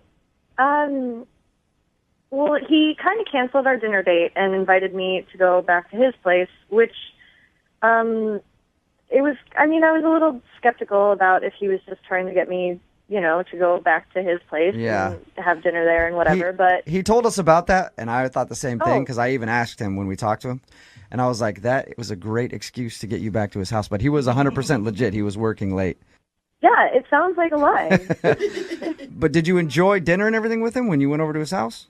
I did, and we had a good time at first, and then after a few drinks, we just kind of started talking, and he started just telling me stories about, like, all of his late nights with his buddies and how they get wasted every weekend and, like, all these crazy stories, and I don't know, I was just kind of a little taken back by that. Okay, was it just too many drunk stories? Well, yeah, and I mean, he started saying that his nickname was the Moose. The Moose? And, Why is his nickname the Moose? Did he explain that? Or well, he told me that his buddies call him that once they all start, and once especially he starts drinking. What does Why? he do? Did he give you an explanation? He gave me a demonstration. What? A demonstration? I've got to hear this. A demonstration of why they call him the Moose. Oh, no. Does it involve showing you a body part? Because that's where my mind instantly went. No. No. He actually just grabbed the bottle of wine from the table and started chugging wine straight from the bottle. Really? So was he just getting hammered on your date then? I don't know exactly. He was drinking a lot. Okay. Did he well, that's want what you the to Moose like? does. Did he want you to like start chanting "moose, moose, moose" during it? He did not ask me to do that, but I have a feeling that that's probably what usually happens. Yeah, like if you would have started, he would have been like, "Yeah, this chick's down. She knows how Moose parties." Oh my gosh! What did you say when your date started chugging wine in front of you? I mean, what do you say? I was just like, "Oh wow, that's really cool." Yeah, I guess, yeah. Are you going to be super impressed by that? Like, my patent move is chugging a whole bottle of wine in front of a girl. Trust me, works every time. I didn't know what to say. Yeah. So, and then at one point, we were kind of watching TV, and he was still drinking, and he was like, well, maybe if we keep drinking, the little moose can come out and play. No, he did not. He actually referred to it as the little moose. Yeah. Wow. All right. Hey, Eliza, when we talked to him, because we talked to everybody about their date, he left out the moose part. Have you been wanting to talk to the moose since? I think I'm okay. Okay. Well, unfortunately, Eliza, the moose is actually on the other line and just heard what you said. Moose, you there? Yeah, I am. Oh, no. You left out a very important part of your story there, Jake. No, we talked about all kinds of party stories. I didn't leave anything out. Hey, but you didn't tell us that you refer to yourself as Moose and then asked her to touch the little moose. Well, to be fair, I don't remember that. So, So that's a good sign. There you go. You don't remember that? Are you serious? no. Listen, I feel really bad. I felt like I already ruined the date because I had to move it to my place, and I wanted to impress you, so I wanted to sound adventurous. And I'm like, well, what adventure stories have I done? And they all ended up involving me drinking. Well, there's then there's a difference between being adventurous and acting like a frat boy. Beer bonging wine in front of your date.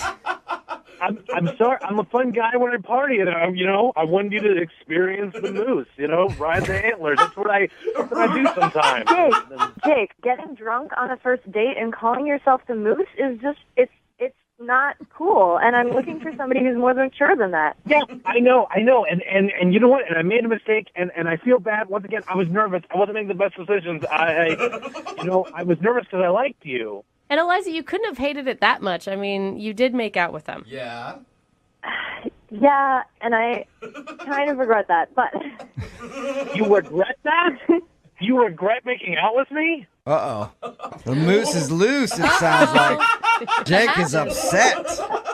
That's really insulting. Well, Jake, from what you told us, you didn't really exactly sell yourself very well. Maybe. When did you guys make out? Did you guys make out before he started calling himself the moose or after, Eliza? It was before. It was before, okay. So she was down with making out with you until you started calling yourself the moose, and then she regrets it. I don't necessarily think it's that rude, Jake. It's just, I can't believe she said that, though. Jake, how about this? You got like 10, 15 seconds. Sell yourself to Eliza right now and make her think that you're not just a drunken D-bag. Eliza, I apologize. I really do like you, and I was nervous. And I promise if I see you again that you'll really get to know the real me. Eliza, would you like to go out on a second date with Jake? I will pay for it. You know, the moose, I just don't think that's going to happen. Oh, but come I feel like hopefully you learned something, and maybe you won't do this to the next girl you try to have a first date with. One more date with the moose, and he'll prove to you. Maybe he won't. The moose won't even be there. It'll just be Jake. Nah, I think I'm good. Really? All right. That's too Well, bad, thank you for your Eliza. time, Eliza. I appreciate it. You're welcome. All right, Jake, I'm sorry, man. Yeah. No second date for you. I unfortunately understand. Yeah, maybe if you would have been the moose the whole time, you would have been able to seal the deal. I think that's the problem. Jake is boring. And you know what? This moose is going to find a female me. We need more moose in our lives. Brooke and Jubal in the morning. Text in at 78592 just says, bruh, you made the moose angry. Yeah, You did. Don't insult the moose. No, dude. You don't know what I'm talking about. I'm talking about the second date update that was obviously taped while Brooke was still here. She's out on maternity leave, and Jackie is filling in. But Jake wanted to call a girl named Eliza. They hung out, watched Netflix, stuff like that. Drank a little bit. That's kind of what he said. Yeah. Drank a little bit. He drank a lot. Turns out Jake is kind of a frat boy. Yeah, he's a bro. Yeah, he's a super bro. And he calls himself the moose. Right there just speaks volumes. If any dude calls himself the anything, Uh-huh. you're a bro. Pretty much know they're a D-bag right away. Yep. So he got hammered while they were hanging out and kept calling himself the moose and talking about all the crazy things that the moose does when he drinks. I picture posters hanging in his apartment, too. Yeah. With, like Bud Light girls. Like, yeah, exactly. Even made an offer for the little moose to come out and play. So Eliza was not down with that. She thought that he was kind of douchey and didn't want to go out with him again. Yeah. And I like how guys like him, they don't get it. Even after he's like, what? What do you mean? Yeah. No one's turned down the moose. Yeah. Did you not hear how I describe myself? I describe myself as a very powerful animal. And also not one that you would normally think of as being a powerful animal, a moose, which also are kind of funny animals. Therefore, I'm powerful and I have a good sense of humor. I have everything that a chick wants. That's pretty much what Moose thinks of himself. Yeah. But he's single. That's Surprisingly. weird. Yeah. Yeah, but he says there is a female moose out there who will want to date the moose. Oh, I'm sure. sure. He'll find his equivalent. He will. And you'll see them at the bar when it's closing down, fighting in a parking lot somewhere. Absolutely. Both of them crying and angry. Yes. You're like, you just lost out. This moose relationship is over. Yep. Remember, if you want to do a second date update, all you have to do is email the show, and we will call the moose who didn't call you back. Moving 92.5.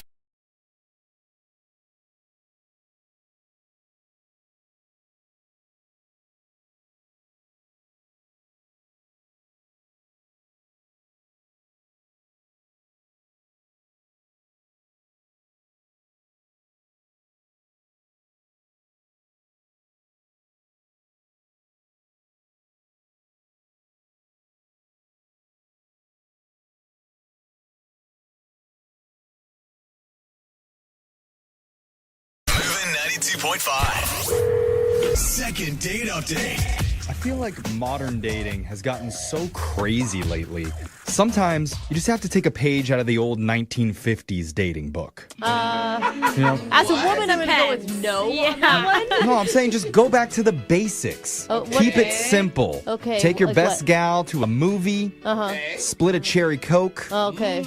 Do a little necking in the back row. Before you know it, you're going steady. Oh. Wow, going steady. I Yeah. haven't heard that in a And you long got time. yourself a little housewife. They're Yeah. easy, and that's what one of our listeners, Josh, did for his first date. He went old-fashioned, took his girl to a simple movie. Isn't that Okay. right, Josh? Yeah, kinda.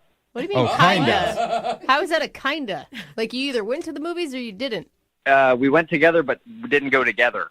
Yeah, you're not being clear here. You went together, but you didn't? Yeah, what do you Wait. what's this girl's name, first of all? This girl's name is Renee. Okay. Okay. And what do you mean you and Renee kinda went together, but not really? Well, like, long story short, we sat on opposite sides of the theater. Why? Wait, were you on a date with her, or is this we're calling somebody you stalked for a couple hours at the movie theater? And so I wore her skin the next day. No, Whoa. I'm joking, but this was like the weirdest date I've ever been on. Okay. All right. So wait, where did you meet Renee? Sorry, before the movie theater. I met her on a dating app. Okay. Yeah, blah, blah, blah. But she was, like, so hot. Right. And, I don't want to sound shallow or whatever, but she was, like, out of my league. No, congrats. We're all proud of you, bro. Yeah, that's awesome. Thanks, my dude. I got you. I got you. dude. So what happened with the movies? Well, when we matched, she messaged me. She was like, okay, we can hang out or whatever. I can get to know you, but I have really specific rules. Dude, only hot chicks I have know. specific rules. I know, that's because they can. That's As an because they ugly- can. I never had any rules when I dated for some reason. Women and their conditions. What were the rules? Well, the first one, she was like, I don't get physical on the first date, and that has to be okay with you.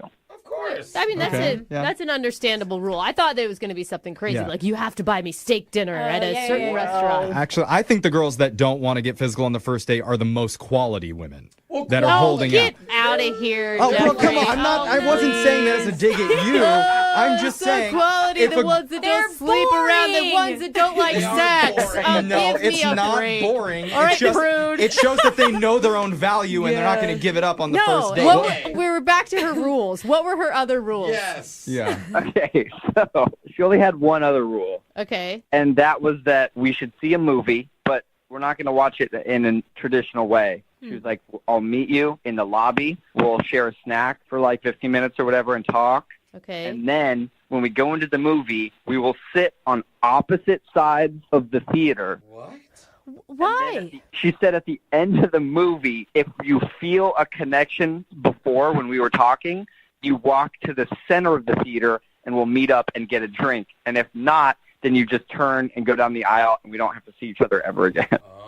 So, but I don't understand. Like, why even do the movie? Why not just go get coffee and spend 15 minutes together and then decide if you want to date then? Like, what? No, I thought it was crazy, but I went through with it because I think it could have been worth it. Okay. Because she's hot. Yeah, exactly. So was it? Was it worth it? No.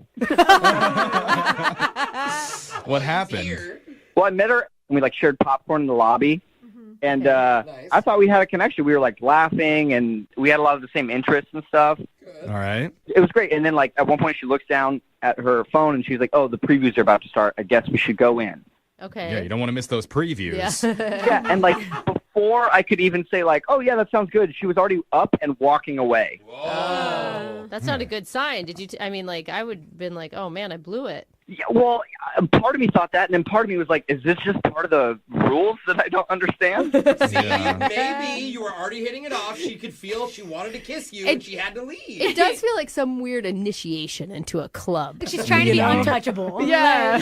Yeah. Well, it definitely creates a mystique around her. Like, she obviously doesn't just date any guy and let anything happen. So how did the movie part go? Well, I couldn't even focus on the movie because where we ended up sitting, I could kind of see where she was at. Okay. But I just was like kept looking at her the whole time. I was like wondering what's going to happen at the end of this movie. I couldn't even have fun and like enjoy the movie. Oh, I could totally see that. I mean, that'd be weird. Yeah, what about her, though? Like, what was she doing? She didn't even look over once. Oh, she didn't. Oh, really? Well, No, not a she single could time. Feel your eyes burning into the back of her skull, probably. Yeah. So by the end of the movie, what happened? So movie ends. Credits start rolling. Okay. I kind of peek over. You know, the lights kind of come up in the theater, like halfway. Yeah. Everybody else is getting up and walking out. I'm looking over at her, and she hasn't even gotten up yet. The credits are. She's like reading the credits. What were you doing? Was your heart just beating out of your chest? Oh, it was going like 100 miles an hour, and then finally the final credits roll, and then she just walks right down the aisle and out of the theater. No. Yeah. I mean, are you still interested in this chick? Because I think it's kind of messed up. Yeah, Brooke. I mean, my ego is not too big. I would definitely meet up with her again. Okay. You'll take the abuse. Yeah, what do you think you did wrong during the movie? I mean, honestly, that's one of the reasons why I called, because I don't know what I did. He couldn't have done anything wrong, really. Yeah, but it He sounds threw like something at her. I mean, it sounds like this. Who knows with her, right? Like, Maybe- it could just be because she was just saying if there's a connection. I mean, what a vague thing to say. But maybe it was a test where she wanted you to come up and break the rules. Oh God! Like Yeah. a bad boy. I'm going to tell you right now: stay away from women with tests. They're all crazy. All women play games, No. Brooke. You should definitely make tests sure are that crazy, your women get dude. tested before you go and hang out with them. I do not agree with that. But you know what? We're going to play a song. We'll come back. We'll call Renee for you, and we'll try and get you your second date update. All right, man? Thank you, guys. All right, hold on. Is it possible to have a long-distance relationship while being in the same room as someone? That's a really funny way to put what happened. I mean, I'd say Brooke's about 6 feet away from me right now. Brooke, are you feeling what I'm feeling? I'm not. You don't even know what I'm feeling. I just know that I'm not. I'm feeling a little bit weird. Maybe a little bit drunk, too.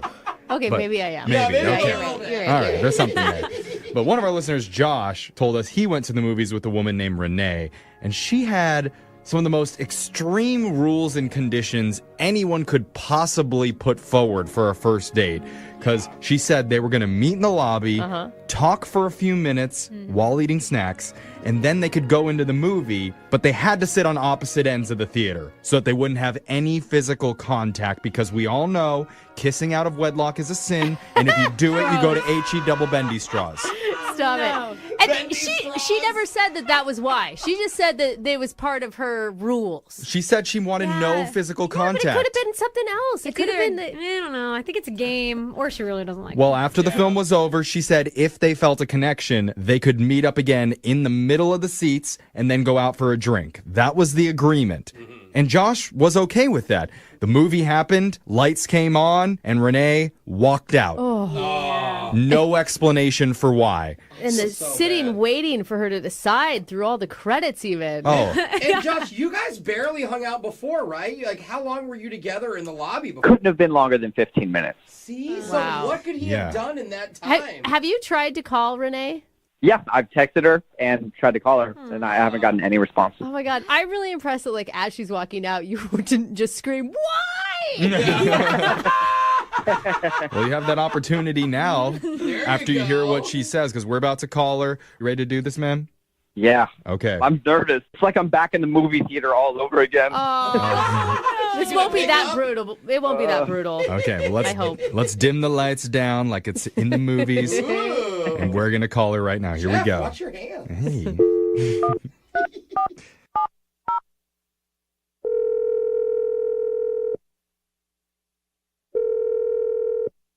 Hello? Hi, can I speak to Renee, please? May I ask who's calling? Yeah, my name's Jeffrey from the radio show Brooke and Jeffrey in the Morning. Who are you? Wow, you really know how to Every hurt. time. But my name's Jeffrey. I work on a morning radio show called Brooke and Jeffrey in the Morning. The whole crew is here. Brooke, Renee. Jose, Hi. Alexis. Yep. Okay, Renee, cool. So, I'm calling you today because we're doing something called a second date update. Have you ever heard of that before? No. Okay. Well, it's a segment that we do on our show. And basically the idea is if you go out on a date with someone and afterwards, if they're not calling you back, you can email us and we'll reach out to that person for you to try and help you figure out the reason why. Okay. I guess I don't know why you're calling me. Well, we're calling you because a guy reached out to us. His name is Josh. Oh. That's not a positive response when we said Josh. Yeah. I take it you remember him? Yeah, I went on a date with him. It didn't lead to anything. That's pretty much the long and short of it. Josh told us all about your date, and I have to be honest, it's one of the weirdest first dates we've ever heard on our show before. I mean, that's your opinion. I just got out of like a really tough relationship, and I do have like conditions now because there's a lot of thirsty guys out there, and I'm not about that life. So I think that's fine. But can I ask, like, what's the point of sitting on opposite sides of the movie theater? Because he told us about that. Like, how do you ever get to know anyone if you don't spend any time with them on a date? I mean, we spend the 15 minutes together. Like, you know, he was a gentleman. He bought popcorn. Like, Okay, so before the movie, you had a good interaction with him. yeah, I mean, like, I really wasn't sure if there was a connection. We talked. It was fine. And then he agreed to my conditions, which I thought was, like, a good sign. But then, I don't know, like, it just didn't really work out. And, like, you guys don't have to agree with me on my conditions. That's just, like, how I feel. Like, that's just how I feel comfortable. And he agreed to it, so there shouldn't be an issue. No, that's fine. Like, I'm not judging you on your condition. It was just unusual. We've never heard of it before. It's just why, after he went through with all of it, I don't think a lot of guys would have gone through that. No. Why would you walk out without even saying anything to him? Well, I mean, I wasn't exactly alone in the movie theater. What do you mean? Like other people were watching the movie with you? Yeah. Because it's a public movie theater. I mean, obviously, Josh was in the theater too, so it couldn't have just been you. That's not what I mean. My brother was there at the movie too, actually. Oh, no. Did you invite him? You set up a spy. You know, just because, like I said, I was in a really rough relationship and just, like, don't want to get hurt like that again. Okay. And my brother sat right behind Josh and saw Josh texting and flirting with another woman during our date. Oh, no. What? Yeah, but okay, Hold on. How? One, how did your brother see that? And two, you guys aren't exclusive. You've gone on one date and you spent 15 minutes with a man. What, you want him to stop talking to all other women? During the movie, like, I mean, I just think that's super disrespectful and classless. Like, you don't text another woman, like, Thing is, mid-date, it's a... Oh, really, Brooke? It wasn't Really? even barely I a don't date. know. I think texting in the movie theater is rude. Period. But Do you know what the that's text... weird, man. What did the text say? they were just like super flirty to some girl named Andrea, and I was like, you can't refrain from texting other women for like an hour and a half. Like, that's just kind of really shady and gross to me, so I'm not going to deal with that. That's why I walked out. I mean, it sounds like, it sounds like you got really hurt, and this past dude, your ex, really scarred you. But just because he's, like, texting with another person while you're in the same movie theater, I mean, it's not even really a date you guys are on at that point. Yeah, Brooke supports cheating. It's okay. That's not true. It's okay. Sleep around with whoever you want, whenever you want. And you know who I want to know? I want to know what Josh thinks about all this. Josh? Yeah. Oh, I need to tell you. Sorry, Renee. Josh has been on the other line listening. He wants to talk to you. Fired up. Well, I think it's rude. But, Josh, what do you think? I do not know how to process this right now. Is it true? Is it true? It's kind of true. Okay. That means it's true. So wait, did you notice some dude sitting behind you looking over your shoulder? No. I mean, to be honest, I was pretty fixated on you, Renee, for most of that movie. What, in between texts? Hey, hold I'm a little on. confused. He's not lying. He literally said you only turned maybe once. You almost never looked at him, and he knew the exact moment you left. His eyes were on you, majority. Yeah. Not when he was texting Andrea, so I just want to know who Andrea is. Like, don't deny it because I have screenshots. Okay. What? It was just one text to my friend, Andrea, and I had been talking with her about this date before I went on it, and she asked me how the date was going halfway through, and I told her. I already know that's a lie because I have multiple screenshots of multiple texts, and you send your friends who are girls kissy faces and winky faces and eggplant emojis. No, I don't think so. So, dude, that is so weird. Oh, I mean, now Josh, it's weird, Brooke. No, not Josh. Hers. Your brother is screen grabbing somebody else's cell phone. You can't spy on people during a date. I mean, Josh, are you upset or not? Yeah. I mean, that's super invasive. I think that your brother's I mean, not you shouldn't be texting other women during a date. I think that's really crazy. Well, you were sitting on the other I side guess of the agree theater, to so disagree. what am I supposed to do, twiddle my thumbs and wait for you to come over and sweep me off my feet? What? I mean, Josh, just honestly, just be honest with me. Like, did you meet this Andrea girl on the same dating site you met me? Yes. Oh! But we went on, like, one date, and we immediately were like, there's no connection. Wasn't romantic. And then we went out a couple more times as friends. Yeah. Oh, I don't know, man. Too much for me here. I just still think that's weird that you texted her during our date. Like, that just makes me feel like if you're willing to do that, then you'd be willing to cheat on me. So, like... Yeah. This is so tough. I can't believe we're not concentrating on the spy brother more. Oh, okay. Well, I'm focused on Renee and her feelings. Specifically, Renee, if you feel like going out on one more date with Josh, because we'll pay for it. I have to ask that. I'm so sorry that I'm obligated to ask you if you'd like to see him again.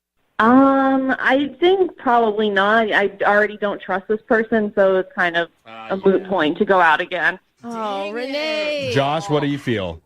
I am glad that I don't have to be watched again. I don't think I could go out with Renee and feel comfortable. Yeah. Okay, what about Andrea? Would you like to go out with Andrea one more time? I mean, look, now that everything's out in the open, I was going out with Andrea a couple times. Okay. Josh, don't do me like that. Yeah, see, I could tell. I knew this guy was shady and rude. So, like, this was a roller coaster ride. Yeah, I don't know if this is a successful second date update or I not. don't think it is. Dude, Renee is not fixing her trust issues right now. I'll tell you that. Moving 92.5.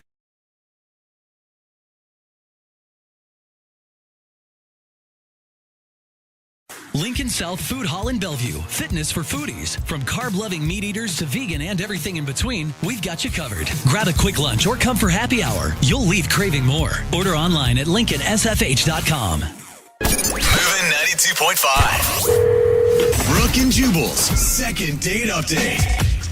Today's second date update is an extreme second date update. Ooh, exciting. And I don't mean extreme like they did something extreme. I mean the fact that they've actually been out on like 3 dates, I guess. What? So it was not a first date that went bad. They've been out 3 times, and now the dude is not calling her back. So that's extreme. Or a fourth date update is Yeah. maybe what we should call it. Whatever it is. Tash is on the phone, and Tash wants to talk to us about it. What's up, Tash? How are you? Hi, guys. I'm good. How are you? Good. I wasn't even sure if we should do a second date update with you, because technically they're usually like a first date that goes bad, but you've actually been out with the guy you want to call 3 times? Yeah. So, I don't know if you would count that as a second update, but I was kind of hoping you'd make an exception. Okay. Oh, yeah, it is against the rules. So, You guys, bye. we make the We'll see you rules. later, Tash. That's it. Yeah, I We're think we'll calling get in her. trouble with the FCC if we do it the wrong way. Or there's got to be lawyers out there listening who might sue us if we do a second date update that isn't based on an actual first date. I'm really sorry about that. Wait, are you guys being serious? 100%, No. 100% No, serious there, Tash, Tash. we're never Yep, serious. Definitely. No, not serious at all. We'll do your second date update, even though it's not really a second date. Tell us a little bit about the story, though. What's the guy's name? His name is Robert. Okay. And where'd you meet him? It's actually a really hilarious story how we Probably met. not. Probably not if you started with that. But go ahead. So I was giving flu shots at this law firm, and I gave him a flu shot, and he gave me his number. Oh, okay. Like I said, he liked the cute Not nurse. the most hilarious thing I've ever heard, but cool story. I just thought it was funny because, he gave me his number, Okay. Yeah. Hysterical. You gave him the Yeah. flu, and he gave you his number. But hey, that's exciting though. Like, you're a nurse, obviously, and you're gonna be going out with a hot lawyer. Well, I hope you're a nurse. I hope you're not just showing up to random offices giving flu shots. Are you a Well, nurse? honestly, I'm not like officially a nurse. I'm like a volunteer, but they like give you this course that you can do legally, like whatever. Really? I didn't know that. Like, I always thought I was getting my flu shot by somebody official. Maybe you are, maybe you're not. I don't know. Well, risk All right. I guess I'm willing to take. Well, tell us about Robert. How have you guys gone out 3 times and now he's blowing you off? Well, so like a little bit about him is like he's a lawyer, so I was dating a lawyer, go me. So we went out a couple times at a bar, and then once he took me to this really nice restaurant. Okay, that was the last date you guys went on, was the fancy one? No, we did a bar, nice restaurant, and then a bar. And were they all really good dates? Yeah, and he was a gentleman, so he paid for everything. And also, if you're wondering, we did fool around, but I'm proud to say not on the first date. I made him wait. Okay. To the second date? So, like, yeah, the second date, and then it was all the way? A girl never kisses and tells. So I think we got our answer there. Did you go back to his place? Yeah, well, so, okay, he's smart and handsome, and he's got a very nice condo, like really nice. Okay. Lawyer, so yeah. I feel like he just kind of got me, but lately he's just been MIA. Like, I can't get a hold of him, and I just don't understand. Maybe that's the problem. He got you, and that's all he wanted. Yeah. You understand what I'm saying? Do you get what I'm saying by that, Tash? I just want to make sure you're tracking with me there. Is this another, like, flu shot joke?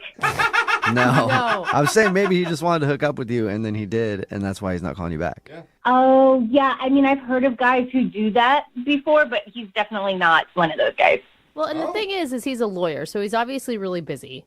I'm sure he's like billing 100 hours a week, and he's making time to see you 3 different times. So it feels like he would like you more than that. Yeah, but, like, he's successful, and he's super hot, and so, like, maybe he has his pick of lots of beautiful women, and I'm just this chick who gave him a flu shot. Yeah, flu shot. They should have a chick who gave him something else.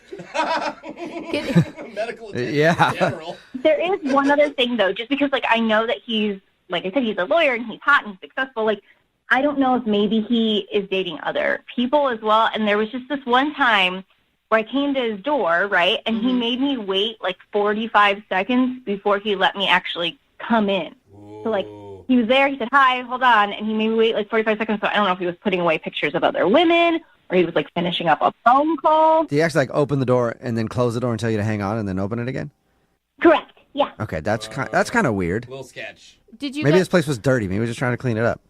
Yeah, maybe he was cleaning up, but it kind of seemed sketchier than that to me. Probably because he was watching porn and he had to turn it off. No, gross. Who knows? I'm just saying, Well, like, that's when- a 45-second activity to turn off. So it makes sense to me. When was the last time you talked to him? It was about, like, 6 days ago. Okay, and how did that conversation go? It was like I texted him, and he responded, like, a really brief answer, and then I texted again, and he never responded. Okay, so he just kind of, like, just left, basically. Yeah. Okay, well, we'll try to figure it out. We'll play a song and then come back and call him and get your second date update, okay? Thank you guys so much for doing this. You're welcome. Hang on. Well, don't thank us yet. 92.5. Brooke and Jubal in the mornings. Second date update. I'm excited about today's second date update because we haven't been sued for one of these yet. And hopefully today we can finally get sued for a second date update because we're about to call a lawyer. And I think that's great. So, Tash, thank you for making that happen for me. Hopefully we can get you another date, though. Yeah. Yeah, you're welcome. Yeah, no problem. All right. Can't wait for the lawsuit. Can't wait to see if we can get you another date, too. If you're just tuning in, Tash is on the phone, and she wants to call a dude named Robert. Robert is a lawyer. They actually met when she was giving flu shots at his office. They have actually gone out 3 times, and now he's just blowing her off, and she can't figure out why. So we're going to call him and see if we can figure out what's up. Anything you want to say before we call him? Good luck, me. Good luck, me. All right, a little pep talk for yourself. I mean, I know he's like hot and he's a lawyer, but did you feel a special connection with him? Definitely. No, I really, really liked him, and I definitely felt like he was really into me, which was great. Right. That's always important. And I already told you guys, he has like this really nice condo. So. Right. Which All right. is definitely a reflection of Yeah. who he is. Nice Yes. car, nice condo. Yeah. All right, well, I'm going to dial his phone number right now, okay? I'm kind of nervous. Me too. Both of us are excited to talk to him for different reasons. All right, here we go.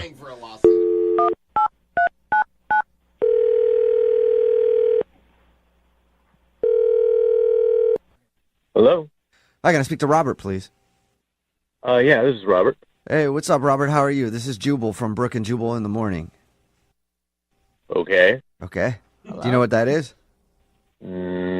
Sounds vaguely familiar. Yeah. Okay. I figured you didn't know based on the very long pause when I said my name. It's Jubal from Brooke and Jubal in the Morning. It's a radio show.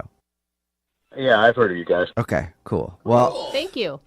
I mean, I don't listen, but I've heard of it. Okay, well, I retract Cool. my thank you. I mean, as long as you've heard of it, I'm good. Yeah. What's this about? Oh, okay. I forgot. Got sidetracked. We do this thing on our show called a second date update. That's where if you go out on a date with somebody and then end up not calling them back after, they can email us to get you on the phone and figure out what happened.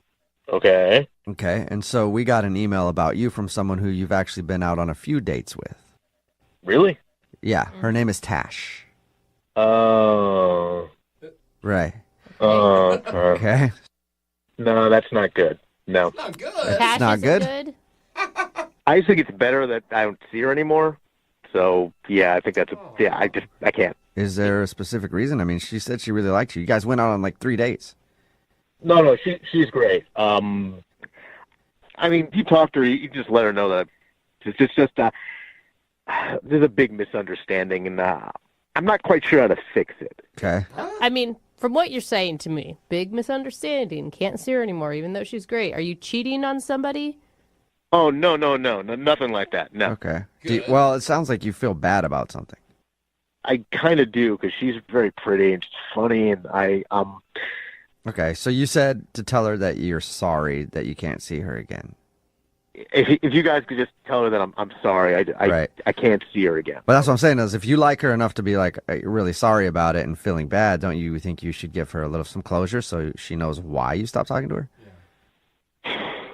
Okay. So on our first date, seems to be going really great, and then she just says out of the blue that she's just really excited to go out with a lawyer. Okay. I think a lot of girls would be. You think she was only concerned with you being a lawyer, like she just liked you for your job?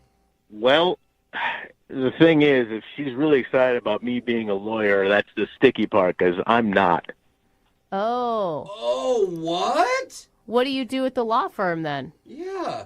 I work in maintenance, so I was just, standing in line with everybody else to get my shot, and she just assumed that I was, and I didn't realize that she didn't know that I wasn't. I mean, I would have told her the truth. I mean, I swear. But if you could just seen her, the way she lit up when she's like, she seems so happy about the lawyer thing. You're like, Okay. So you just went with it. Yeah, I had to. She didn't seem like she'd be happy about dating a maintenance guy. Like, just from the way she was talking, and she was gushing about it. And I was just, all of a sudden, like, the tunnel vision hits you, and you're like, well, what do I do? What do I do? And so I kind of went with it.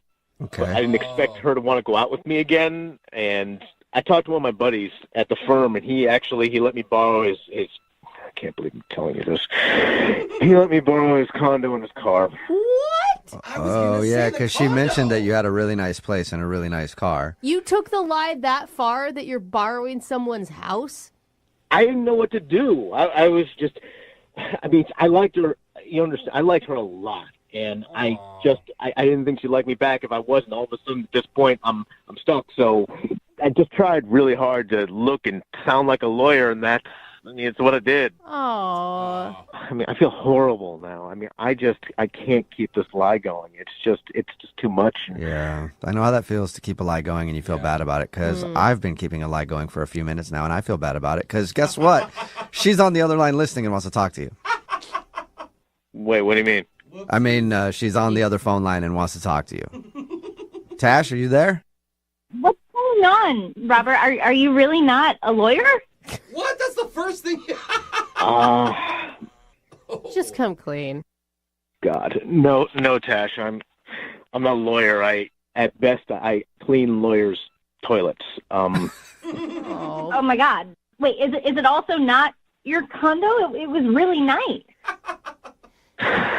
No, it's not my condo. I mean, that one time you came over and I made you wait a few minutes? I was actually taking down my buddy's pictures of him and his fiancée. Oh my God, you lied to me. Yeah, I'm really not proud of any of this. I mean, look, just to clarify, I never told you I was a lawyer. You kind of came to your own conclusion on that. Admittedly, though, I never stopped it. So So it's still a huge lie. Yeah. I don't understand why you did this.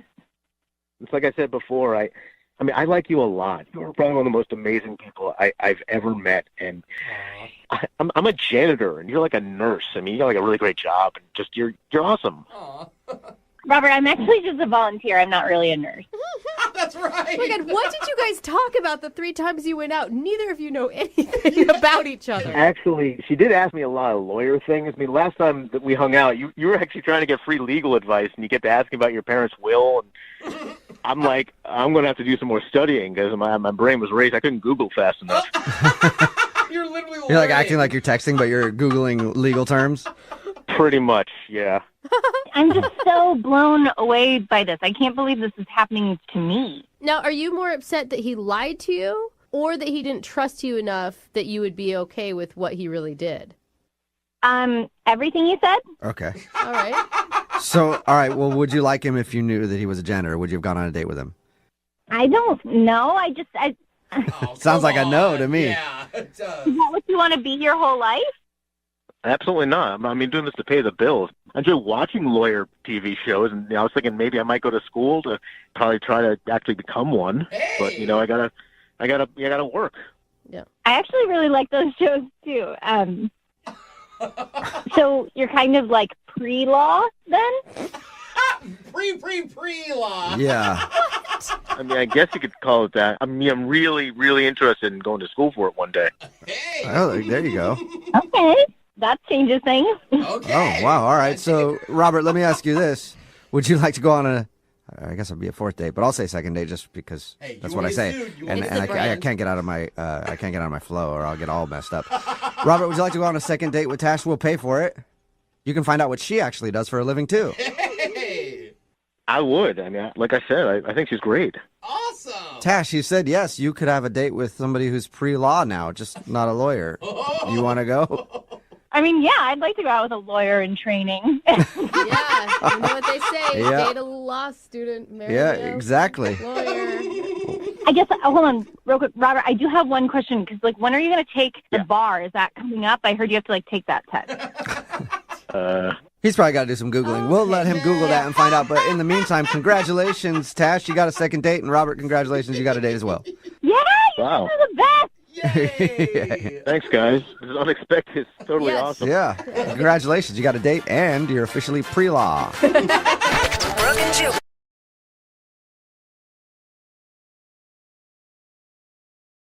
Moving 92.5. Brooke and Jubal's 2nd date update.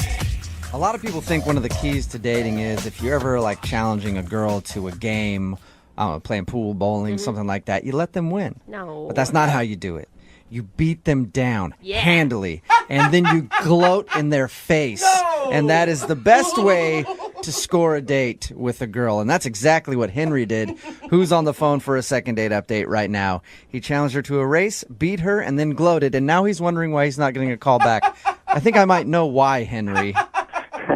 That's not exactly what happened. Okay, well, why don't you explain to me what happened then? Because your email said that you met her while you guys were running and you challenged her to a race and beat her.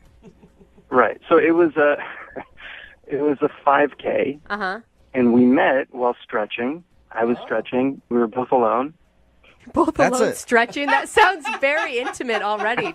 Yeah, I guess it was kind of intimate. Did you make comments about her being very bendy and how you like that? So creepy. No, I steered clear of those sorts of comments. Okay. We were stretching, and I noticed her. She was cute. We flirted. I was just, asking her if she was excited about the run. Had she done this sort of stuff before? Just, basic flirting, getting to know you stuff. And she seemed really cool. I was like, oh my God, this is really great. So I said, I'll bet you lunch that I'll beat you. Oh, that's kind of cute. Ooh, smart. That's Thanks, cute. Brooke. Yeah, no, I thought it was pretty cute.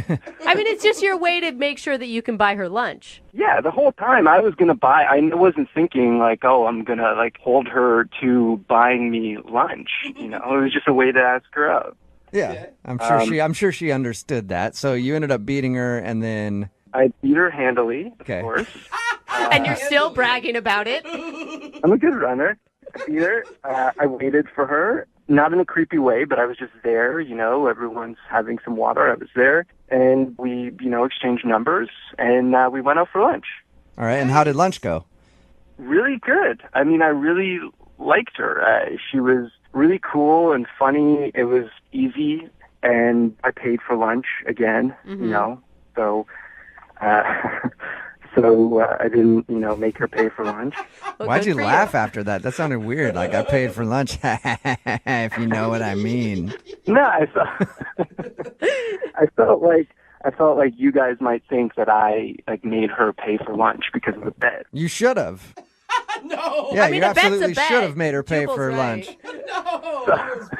So you said the conversation and everything was going good. Like, what are some of the things you really connected on, other than the fact that she can't run as fast as you can? Right. I mean, there was one interesting thing I'll say. I mean, that she sort of stood out from other girls I've dated. We talked a lot about intimacy. Intimacy, like sexual intimacy? Yeah. Oh, nice. That's pretty sweet to have on a first date over lunch. Yeah, soup and salad and talk about sex. How'd that come up? Wait, yeah, exactly. Because it's lunchtime, it's daylight. I mean, I don't know exactly how it came up, but regardless, she was really free and felt comfortable talking about it, and we both talked about it, and it was refreshing, because I think in our culture, like, a lot of women don't feel comfortable as they should talking about that sort of stuff. Okay, wait, hold on, though. What exactly were you talking about? Like, the craziest places you guys have ever done it? We didn't get that far into it, but, we just sort of talked about how we feel about sex. I got the impression that she was kind of wild. I mean, she basically said as much. Wow. She actually said that she's wild. In so many words. Wow. I'm guessing you got a kiss at the end of the date then, at least. We hugged at the end of the date, actually. Wow, she does sound like a wild one. That is crazy. Yeah. Well, again, it was afternoon, and, first date, for me, I generally think, like, a first date, not much is going to happen in that way, but no, it didn't feel like I was, like, hugging my sister or something, like it felt like okay, there was chemistry there. So you're saying that she's wild, and you guys talked about all kinds of intimacy, all kinds of sexual stuff on your first date, and then you ended it with a hug. I'm guessing your talk wasn't really as hot and heavy as I'm picturing it in my mind. Yeah.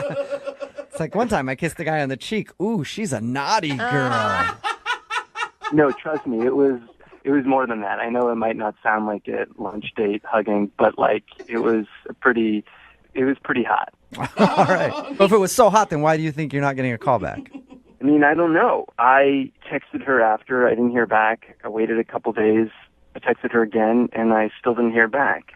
So I'm worried that maybe she felt like obligated because of the race, because I bet her that if I win, that she would have taken me out for lunch. She felt like she had no choice but to go out with you because before the race, you were like, if I beat you, I got to take you out to lunch. She's like, damn it, I didn't want to actually go out with this guy. He has to. I know, but I feel like it can't be that because, again, like she was able to open up with me about personal stuff. I felt a real connection. So it just seems like it couldn't be that. Well, we'll play a song, come back, call her, and get your second date update then, okay? Thank you, sure. All right, hang on. Moving 92.5.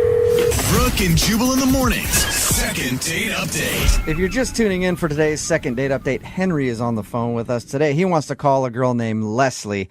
They met at a 5K. Before the race, he was like, hey, I bet you if I beat you, I have to take you out for lunch. And then she giggled and was like, okay. And then he ended up beating her, and they went out to lunch, and apparently they had a romantic lunchtime date after their race. And at a certain point, that romantic lunch date turned straight up down and dirty. When he says the conversation turned to all sorts of sexual things. Something that usually doesn't happen over lunch on a first date. So he's very confused how he would have this open of a conversation with a girl and she would not be calling him back. Henry, are you ready to give Miss Dirty Talk a call? I'm ready. And find out why she's not getting back to you? I'm ready. And are you thinking of her as like this could be a potential girlfriend, or are you just really curious on whether or not she truly is wild in the sack? Both. Okay. All right. That's commendable. I'm going to dial her phone number right now, see if we can get her on the phone and find out why she's not getting back to you, okay? Okay, thank you.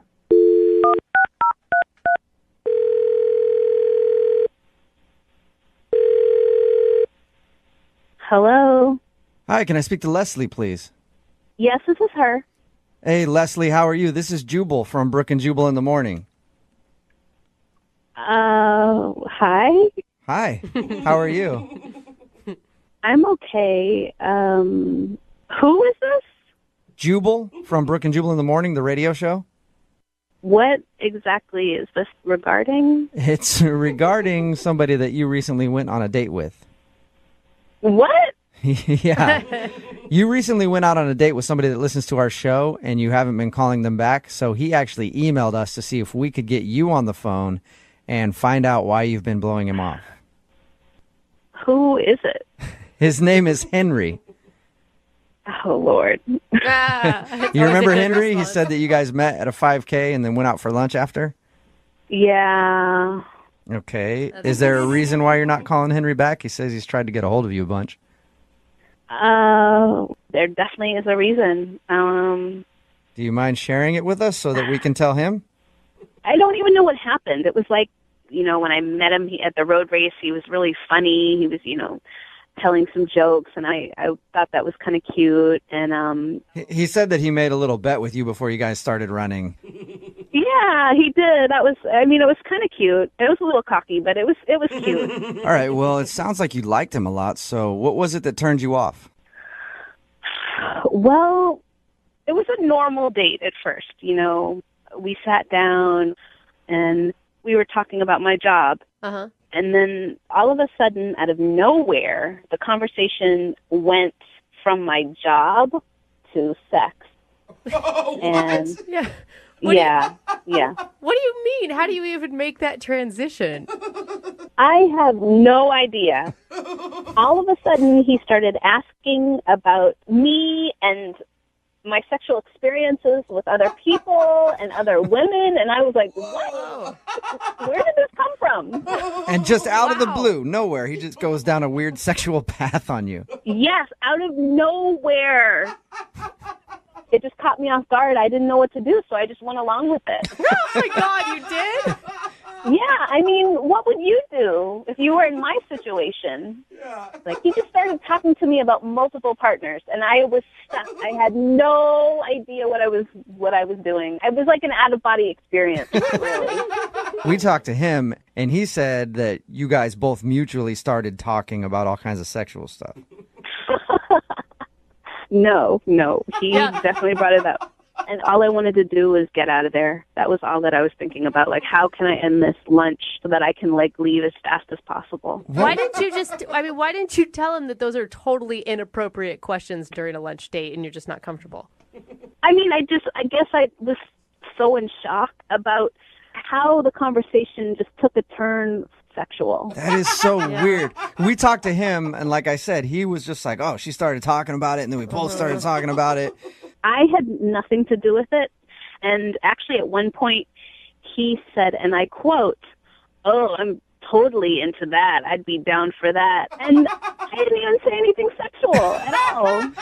That is, I wonder what he was thinking he'd be down for. Wouldn't you love to ask him? Oh, my God. No, I don't ever want to talk to him That's again. a shame, because Henry's actually on the other line listening right now. Oh, my God.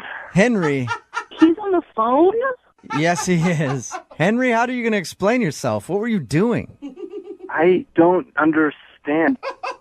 I'm sorry, but you were absolutely talking about sex stuff, and I hate to say it, but Henry, you started it. You I'm started sorry, but I talk. never brought up sex. Are you serious? Yeah. What about all the bi talk? What? Whoa. The what? You said you were bi. And so I was like, oh, you're telling me you're like opening up or something. I'm like, okay. Oh my gosh. No, I never said I was bi. Where did you get that from?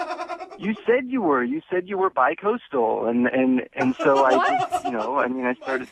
Oh my gosh. What? You said you were bi-coastal like 4 times. And Yes, I said I was bi-coastal. Bi-coastal is not bisexual. Bi-coastal means I work on both the East and West Coast. Oh my gosh. Not bisexual, meaning I have multiple partners. There's definitely a huge difference. I mean, I thought it was like a slang term for that.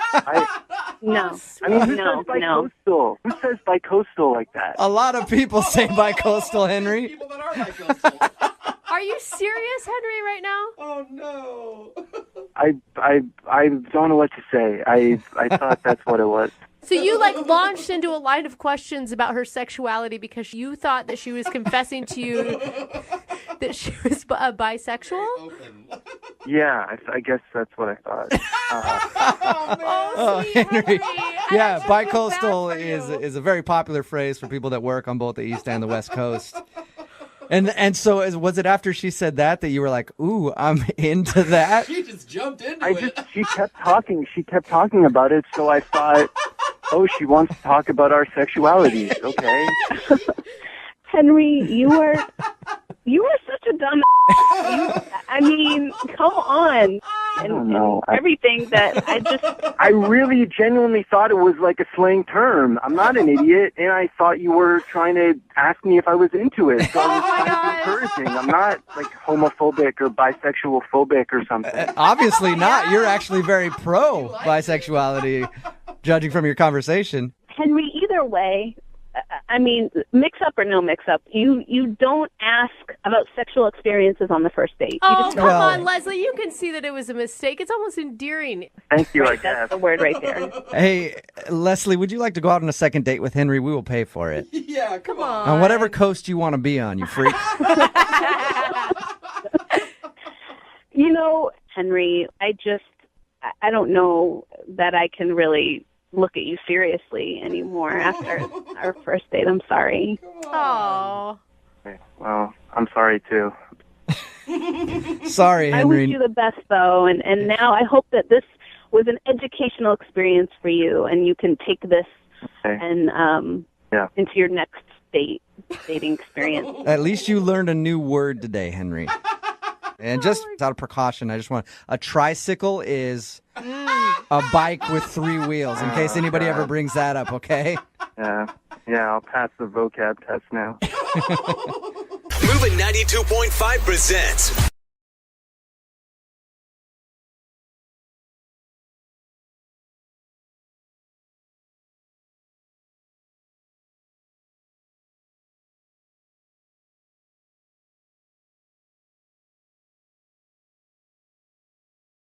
Are you single and feeling out of the loop? Put away that mouse and get out of the house. Join In the Loop, Seattle's brand new activities club just for singles. Go to intheloopsingles.com today.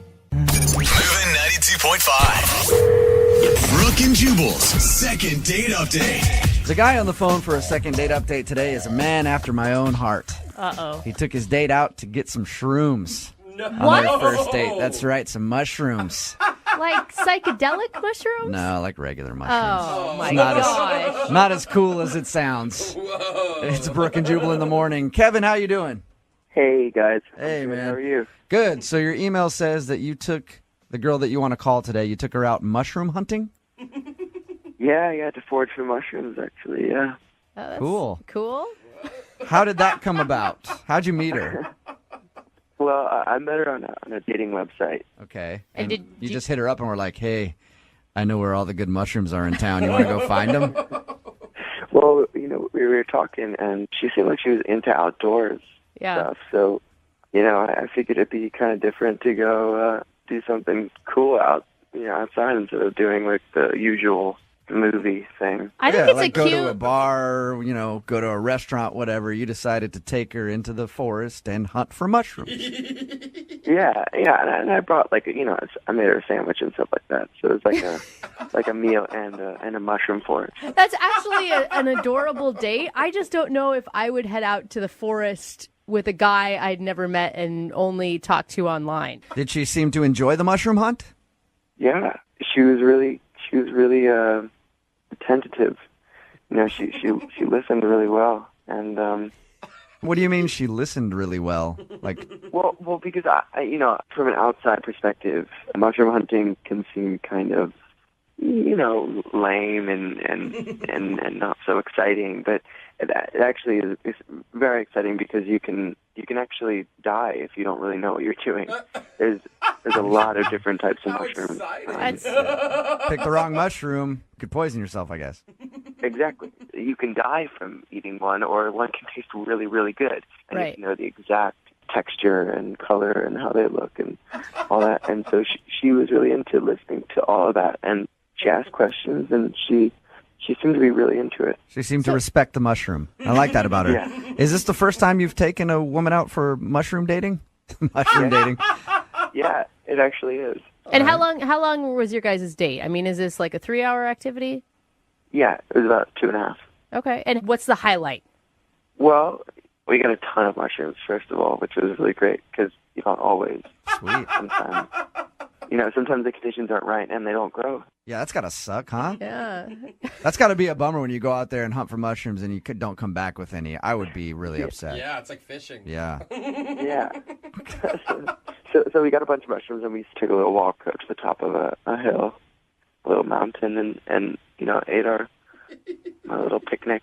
And Kevin, that was can I ask you a question? mountain. Kevin, can I ask you a question? And I mean, no disrespect by this, but have you eaten some mushrooms this morning? No, sir, I have not. Okay. Do I sound like I have? You sound a little laid back. He's like, no, grizzly bear, I Yeah. haven't.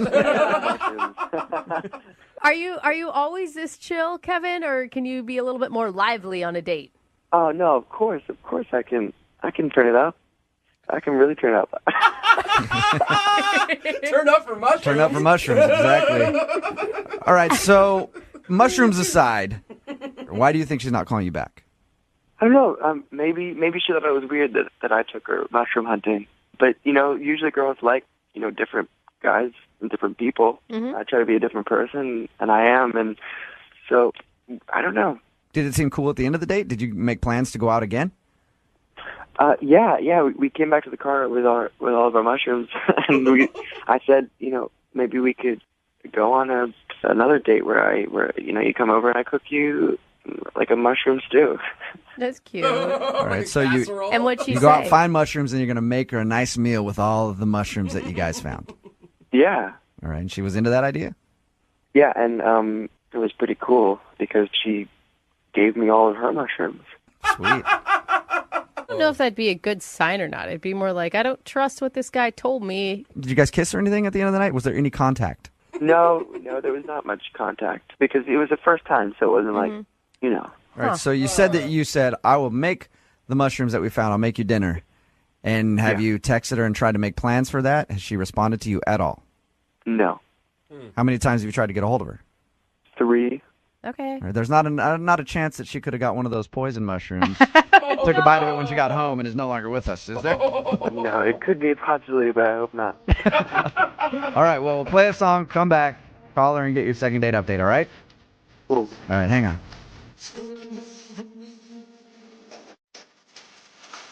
Moving 92.5.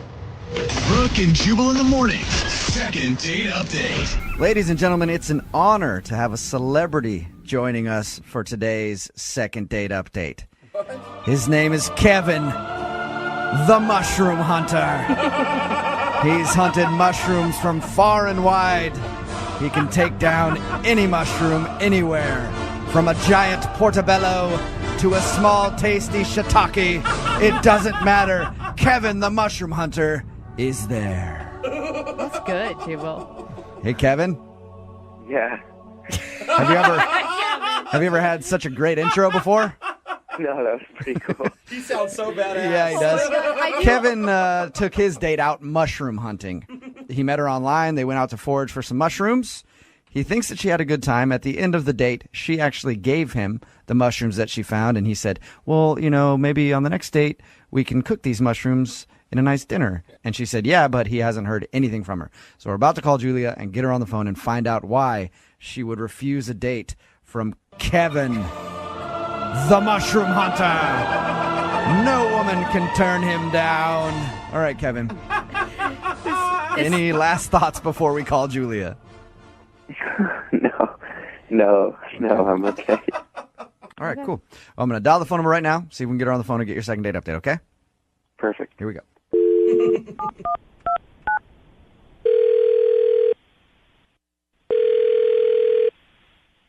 Hello, Can I speak to Julia, please? this is her. Hey, Julia, how are you? This is Jubal from Brooke and Jubal in the Morning. Okay. You listen to the radio at all? Yeah, I listen to the radio. Okay, have you heard of Brooke and Jubal in the Morning? No. Okay, you didn't have to say that so quickly. We're a morning radio show, and I recently got an email about you. It's from a guy that you went out on a date with. His name is Kevin. Oh. Do you remember Kevin? Yeah. Okay. So we talked to Kevin a little bit about your date. It was an interesting one. He told us that he took you mushroom hunting. Did you enjoy that? I mean, it was okay, I guess. It was just okay? It was kind of weird. It was weird? Yeah. Was he just was he just too into mushrooms maybe for you? He was really into the mushrooms. That was kind of all the date was about, really. But it's kind of cute though. You can give him credit for sharing his interest with you and trying to do something different. Yeah, I guess.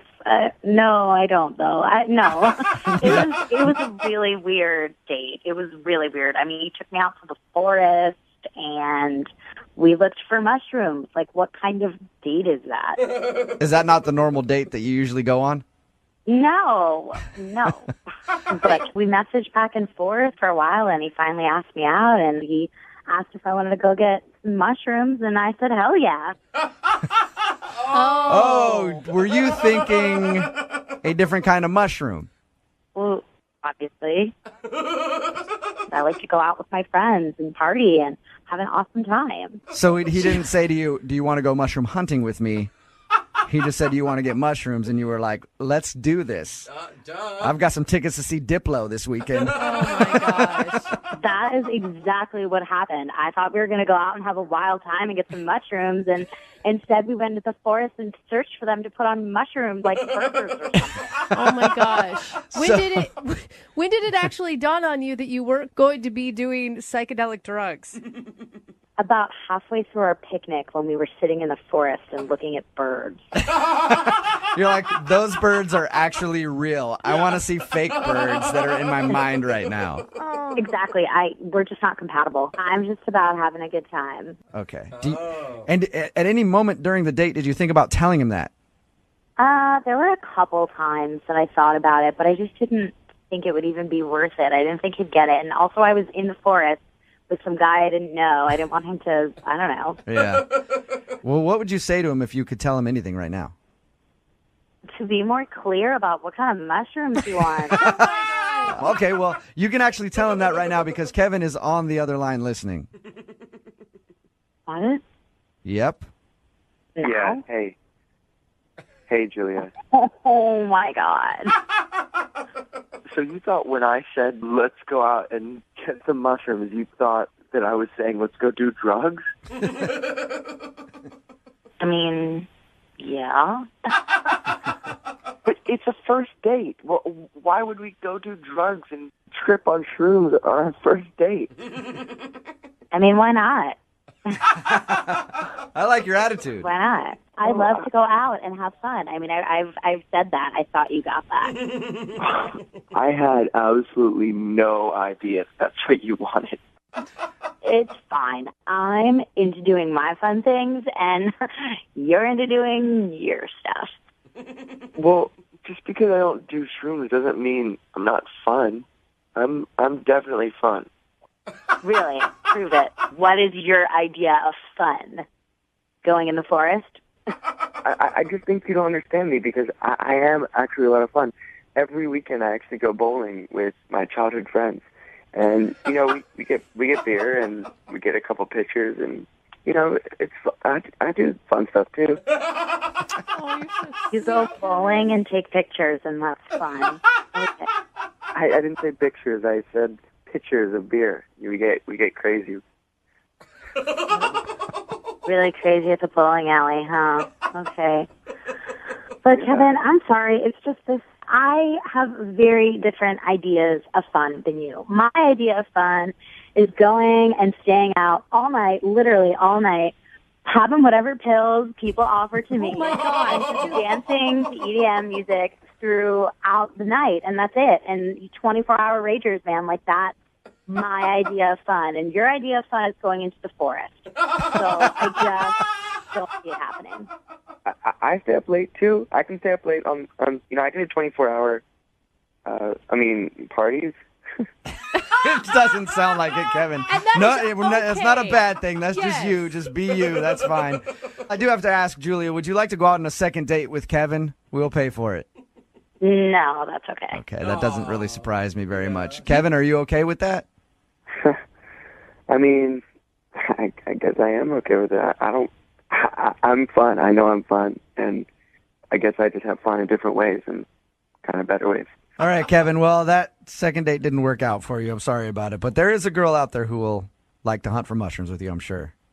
Okay? Yeah, I know there is. All right. There's lots of them. In the meantime, I do have somebody I'd like to introduce you to that I think you might click with very well. Nice. Her name is Molly. That is enough. Brooke and Jubal in the morning.